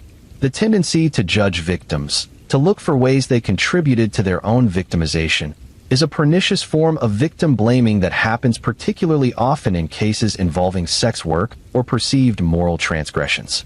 It allows people to distance themselves from the victim, to convince themselves that if they make better choices they'll be safe. when the reality is that violence is always the perpetrator's choice and responsibility. Claire Whitman was a complex person living a complicated life. She made choices that her family didn't know about and might not have approved of. But she was still a person deserving of safety, still a mother who loved her children, still someone whose life had value beyond the secrets she kept. We've now walked through 9 cases, 9 lives interrupted or ended by violence that followed predictable patterns. Isabella Cruz Navarro, trusting the wrong person at a nightclub. Emily Rowe, trying to escape an abusive marriage. Hannah Cole, walking home from a bar. Lucia Moreno, dating an older boyfriend. Thomas Reed, manipulated into becoming a murder victim by his own wife. Rachel Turner, fighting for custody of her daughter. Natalie Brooks, finishing a night shift. Lynn Xiaomei, excelling in her studies. Claire Whitman, hiding a double life. Different circumstances, different details, but united by common threads. Jealousy, control, obsession, and institutional failures to protect people who were showing or experiencing warning signs. These weren't mysterious crimes. They were preventable tragedies.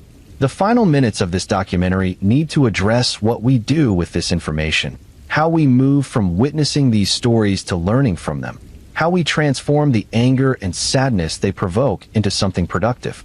First, we need to acknowledge that violence against women, while not exclusive, is overwhelmingly common. The statistics are staggering. 1 in 4 women will experience severe physical violence from an intimate partner. Domestic violence is one of the leading causes of death for women worldwide. These aren't isolated incidents. They're epidemic. Second, we need to recognize warning signs without falling into the trap of victim blaming. Extreme jealousy is a warning sign. Isolating someone from friends and family is a warning sign. Escalating control over another person's behavior, finances, or choices is a warning sign. But recognizing these signs doesn't mean victims are responsible for not heeding them. Abusers are experts at manipulation, at making control feel like love, at convincing victims that the problem is them, not the abuser. Third, we need to demand better from institutions designed to protect people. Police departments need to take domestic violence seriously from the first report, not wait until someone is dead to mobilize resources. Restraining orders need enforcement mechanisms that actually keep victims safe. Courts need to recognize patterns of abuse and act accordingly in custody and divorce proceedings. Fourth, we need to support victims trying to leave dangerous situations. Leaving is the most dangerous time, when abusers feel control slipping and become most violent. Victims need safe places to go, financial resources to rebuild their lives, legal support to navigate complex systems. These resources are chronically underfunded, forcing people to choose between staying in dangerous situations or facing homelessness and poverty. Fifth, we need to examine how we talk about these cases, the language we use, the narratives we construct. When we ask what a victim was doing in a certain location, or why they didn't leave sooner, or why they trusted the wrong person, we're subtly shifting responsibility from perpetrator to victim. The question should always be, why did the perpetrator choose violence? What in our society enables and excuses that choice? Sixth, we need to teach young people about healthy relationships, about consent, about recognizing manipulation and control. These shouldn't be lessons learned through trauma. They should be foundational education, as basic as reading and math. We need to give young people tools to recognize danger before they're in it, language to name what they're experiencing, resources to seek help. Seventh, we need to hold media accountable for how they cover these cases. The tendency to sensationalize, to focus on salacious details, to treat real tragedies as entertainment, does disservice to victims and families. Coverage should be respectful, focusing on patterns and prevention rather than just the shocking details that drive clicks and views. Eighth, we need to support research into violence prevention. We need data on what interventions work, what warning signs are most predictive, what resources most effectively help victims escape dangerous situations. We need to approach this as a public health crisis requiring evidence-based solutions, not just individual tragedies that we process emotionally and then forget. Ninth, we need to address the root causes. Toxic masculinity that teaches men they're entitled to control women. Economic systems that make leaving dangerous situations financially impossible. cultural narratives that romanticize jealousy and possessiveness, legal frameworks that treat domestic violence as less serious than violence between strangers. And 10th, we need to remember the human beings at the center of these stories. Isabella, Emily, Hannah, Lucia, Thomas, Rachel, Natalie, Lynn, Claire. They weren't just victims. They were people with dreams and fears and daily routines and favorite foods and inside jokes with friends. They were real, and their deaths diminished the world in ways that extend far beyond the immediate circle of people who loved them. Each of these deaths left ripples. Children growing up without parents. Parents burying children. Siblings, friends, colleagues, neighbors, all touched by loss and trauma. The toll extends beyond the count of bodies, encompassing all the futures that were stolen, all the potential that will never be realized. Isabella never finished her environmental science degree, never conducted research that might have contributed to solving climate challenges, never had the children she'd wanted, never grew old with someone who actually loved her rather than destroyed her. That loss is incalculable, both to her personally and to the world that would have benefited from her contributions. Emily never got to see her children graduate high school, never walked her daughters down the aisle at their weddings, never became the grandmother she would have been. Her children lost not just their mother, but all the future moments she should have been present for, all the guidance and support she would have provided as they navigated adulthood. Hannah never got to build the career she'd been preparing for, never married, never traveled to the places she'd dreamed about visiting. Her potential was extinguished at 22, before she'd even fully begun the life she was supposed to live. Lucia never got to graduate high school, never went to college, never became whatever she might have been if she'd been protected from a predatory older boyfriend. She was 16, still a child really, with her entire life ahead of her. Thomas never got to see his daughters grow up, never retired from the job he'd worked at for decades, never got to be the grandfather his grandchildren will now never know. His death robbed not just him, but future generations of his presence and love. Rachel never got to raise her daughter through adolescence, never helped her navigate first relationships and college applications and all the milestones of growing up. Emma had to face those moments without her mother, guided by an aunt who loved her but couldn't fully replace what she'd lost. Natalie never became a nurse practitioner, never helped the patients she'd been working towards serving, never found the relationship she'd been hoping for after being single most of her 20s. Her dedication to helping others ended with her being helped too late to save her. Lynn never completed her chemistry research, never made the discoveries she might have made, never mentored students who would have benefited from her brilliance. Her academic future was stolen by jealousy, so petty it would be laughable if it wasn't so tragic.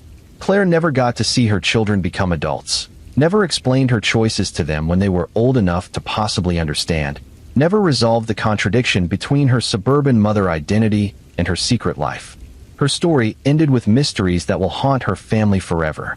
These weren't just victims. They were people, and we owe it to them to learn from their deaths, to recognize the patterns, to do better at protecting the people still alive who might be in similar situations. Some of you watching this might see yourselves in these stories, might recognize the warning signs in your own relationships or the relationships of people you care about. If that's you, please hear this. You deserve to be safe. You deserve relationships built on respect, not control. You deserve partners who celebrate your independence rather than punishing it. Leaving isn't easy. The statistics show that victims leave abusive relationships an average of 7 times before they leave permanently. Each attempt is brave, even when it doesn't stick. Each attempt is progress, even when you end up going back.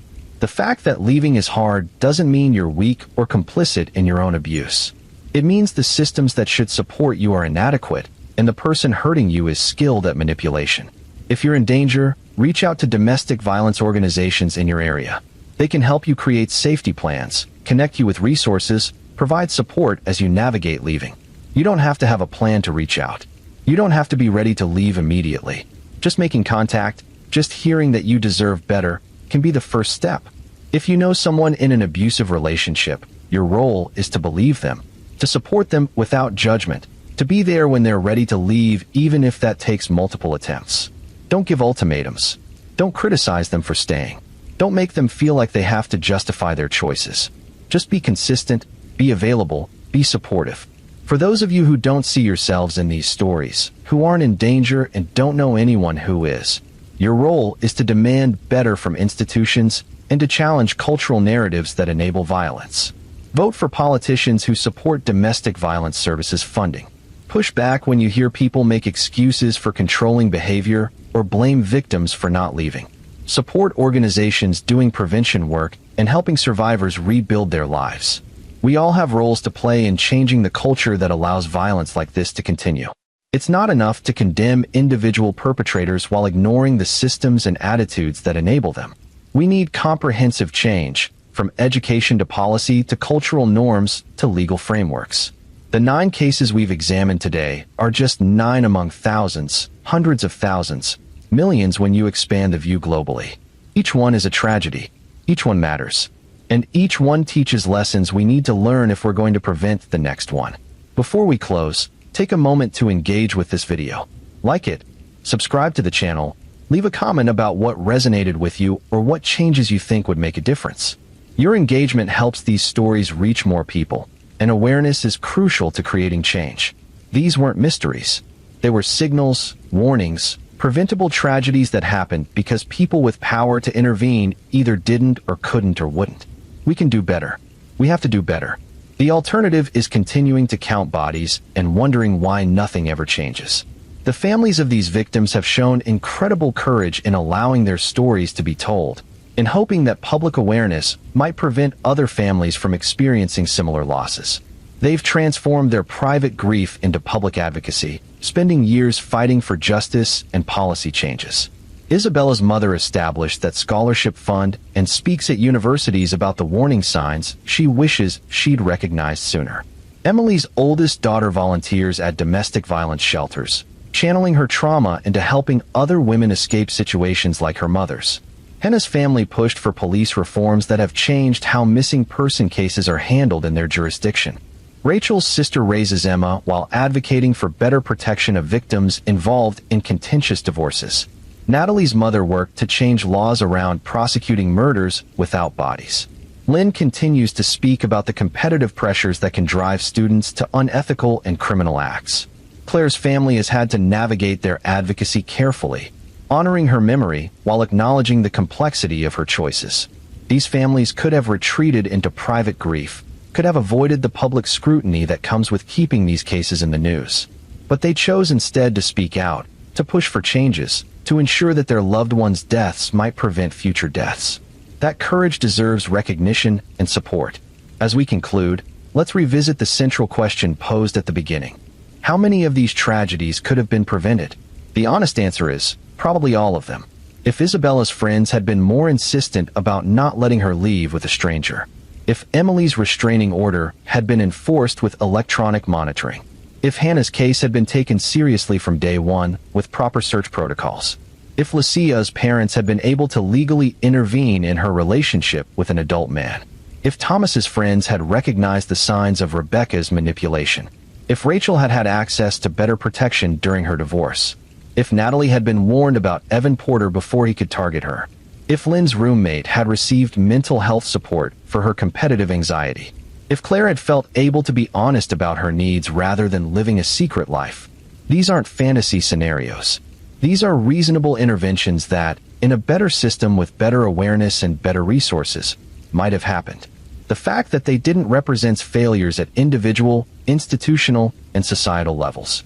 But recognizing failure is only useful if it drives change. We can't bring back the people we've lost, but we can honor their memories by doing better for the people still alive, still at risk, still navigating situations that might escalate to violence if no one intervenes. The patterns we've seen aren't random. They're predictable, which means they're also preventable. Jealousy that escalates to stalking. Control that increases to violence. Obsession that ends in murder. These progressions follow paths we can map and interrupt if we're paying attention and willing to act. The institutional failures aren't inevitable. They're the result of underfunding, inadequate training, cultural biases, and systemic prioritization of efficiency over thoroughness. Police departments can be trained better. Courts can implement better protocols. Social services can be funded adequately. These are choices we make as a society, and we can make different choices. The cultural narratives that romanticize jealousy and possession aren't unchangeable. We created these narratives, and we can create better ones. We can teach that healthy love respects independence. We can model relationships built on trust rather than control. We can stop excusing toxic behavior as passion and start recognizing it as abuse. Change is possible. It's not easy.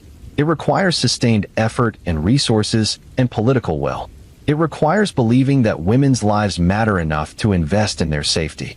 It requires recognizing that violence is a public health crisis deserving of serious intervention, not just a private matter to be handled behind closed doors.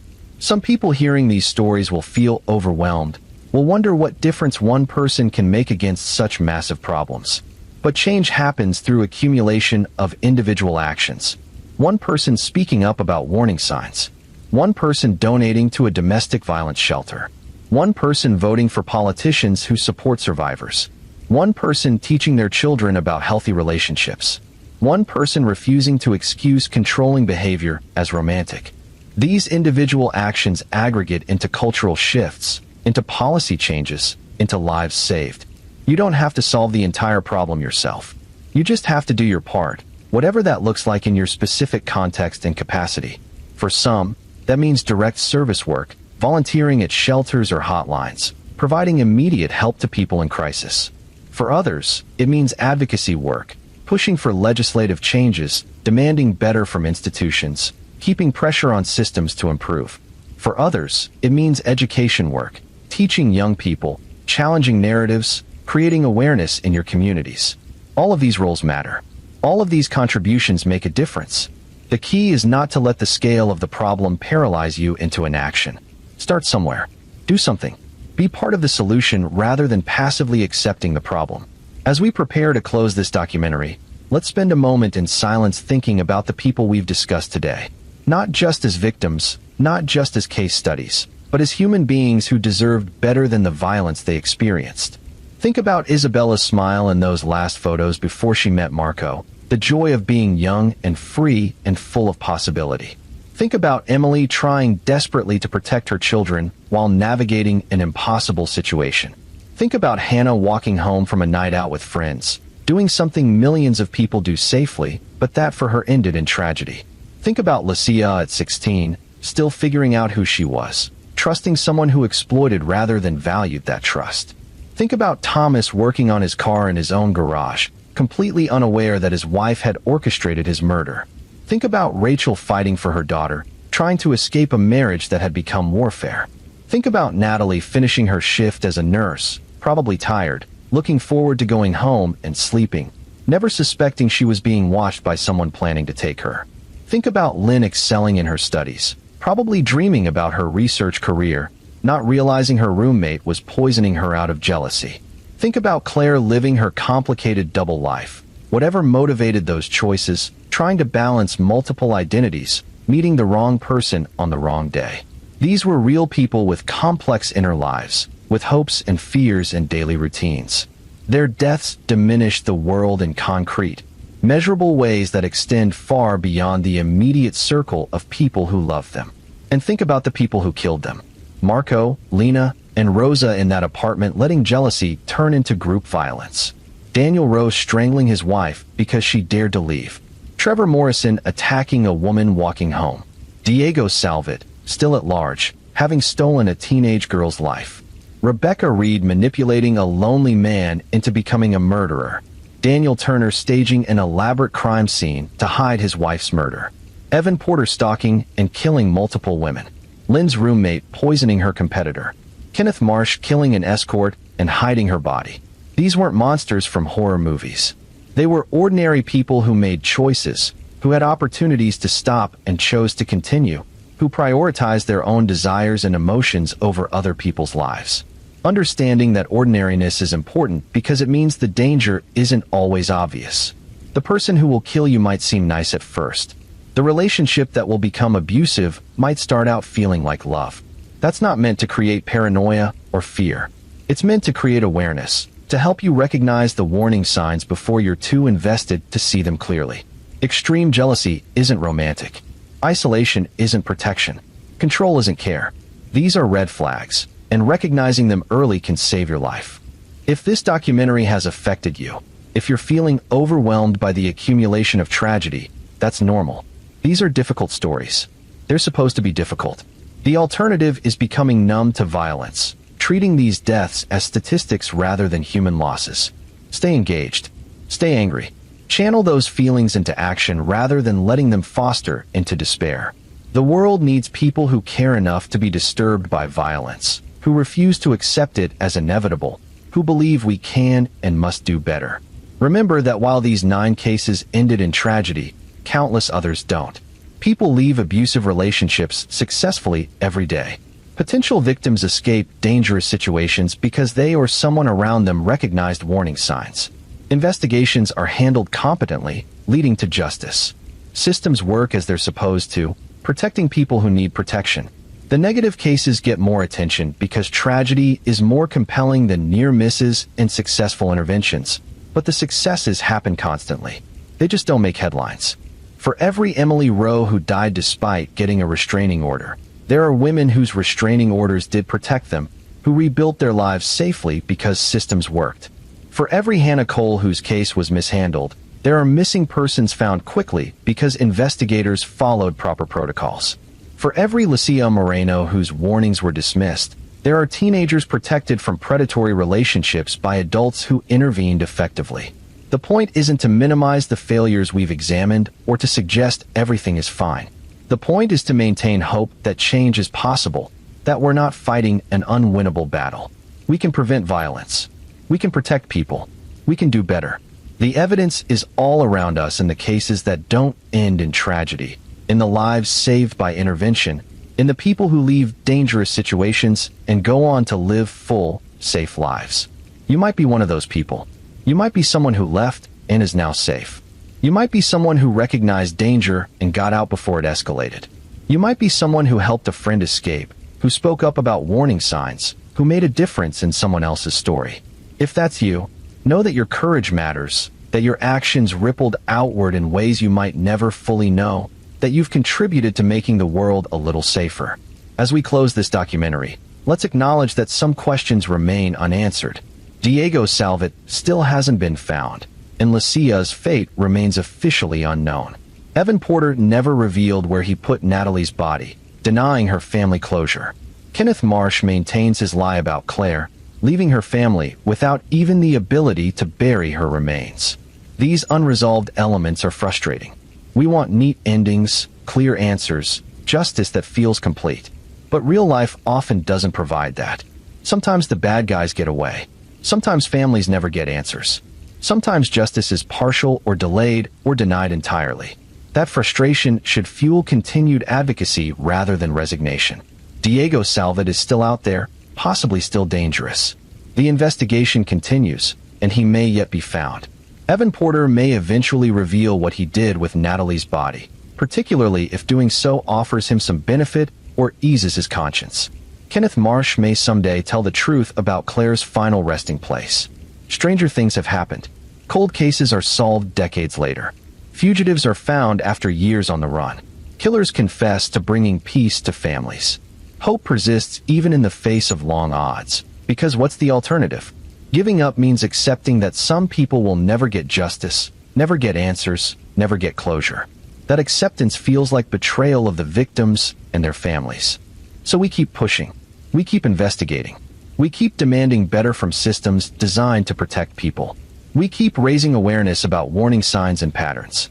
We keep supporting organizations that help survivors and advocate for victims. We keep teaching young people about healthy relationships and consent. We keep voting for policies that prioritize safety over convenience or cost saving. All of this work is exhausting. It would be easier to look away, to let these stories wash over us without truly engaging, to convince ourselves that violence only happens to other people in other places. But that comfort would come at the cost of our humanity, our ability to care about suffering beyond our immediate circle, our sense of shared responsibility for creating a safer world. The 9 people we've discussed today didn't have the option to look away from their situations. They lived these stories, experienced this violence, lost their lives or their futures to people who chose cruelty over compassion. The least we can do is witness their stories without flinching, honor their memories by learning from their deaths, and commit to doing better for the people still alive who might be in similar danger. I want to thank you for staying with me through these difficult hours, for engaging with stories that many people would prefer to ignore, for caring enough to listen all the way through. Your attention matters. Your willingness to be disturbed by violence rather than numbing yourself to it matters. Your commitment to being part of the solution rather than passively accepting the problem matters. Before you go, please take a moment to like this video and subscribe to the channel. Leave a comment sharing which case affected you most deeply, or what changes you think would make the biggest difference in preventing future tragedies. Your engagement helps these stories reach more people, and awareness is the essential first step toward creating change. Share this documentary with people in your life who need to hear these messages, whether they're in dangerous situations themselves or they're in positions to help others. The more people who understand the patterns of violence, who recognize warning signs, who know resources are available, the more lives we can save. Support organizations doing this work. Donate if you can afford to. Volunteer if you have time. Advocate for funding and policy changes. Attend vigils and rallies. Keep pressure on institutions to do better. Vote for candidates who prioritize survivors' safety. Every action, no matter how small it might seem, contributes to broader change. Most importantly, believe survivors when they tell you they're in danger. Don't wait for proof. Don't require them to justify their fear. Don't minimize their concerns or suggest they're overreacting. Believe them and help them access resources to get safe. Your belief might be the thing that saves their life. We started this documentary by asking how many of these tragedies could have been prevented.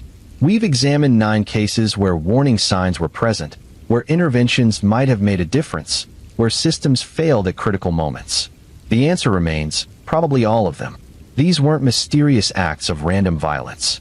They were preventable tragedies. Isabella didn't have to die in that apartment. Emily didn't have to be strangled on her sister's lawn. Hannah didn't have to be abducted from a rest stop. Lucia didn't have to disappear at 16. Thomas didn't have to be shot in his own garage. Rachel didn't have to be buried on her ex-husband's family property. Natalie didn't have to be taken after her shift. Lynn didn't have to be poisoned by her roommate. Claire didn't have to meet a violent end at the hands of a man who saw her as disposable. Every single one of these deaths represents a failure, a moment when intervention was possible but didn't happen, a warning sign that was visible but ignored. We can't change what happened to them, but we can learn from their stories. We can recognize the patterns. We can demand better from our institutions. We can support people in dangerous situations. We can teach the next generation to recognize and reject violence. These 9 people didn't die so that we could learn from them. They died because people who should have protected them failed to do so.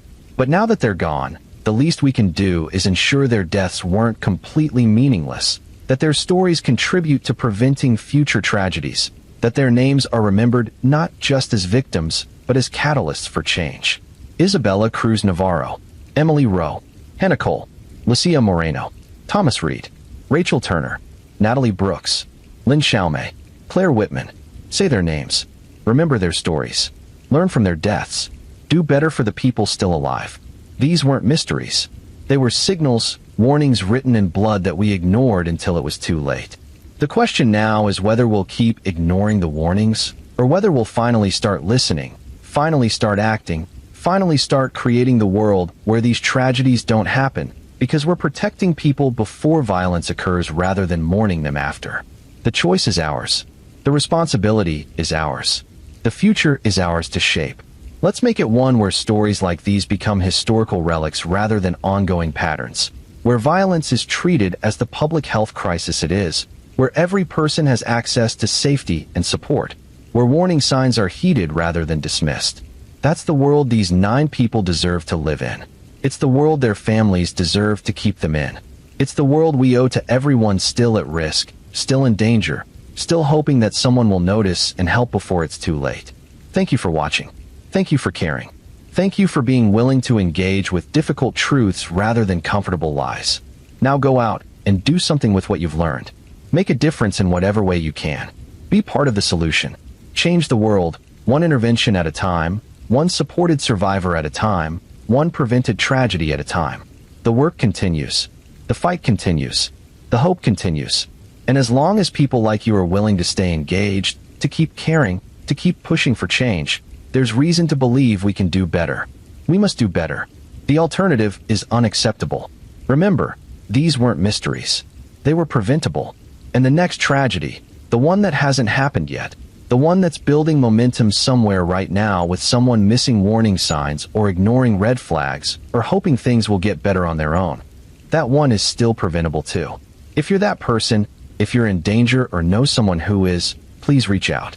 Please get help.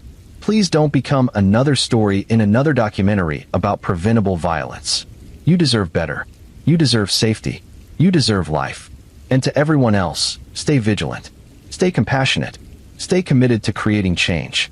These stories matter. These lives mattered.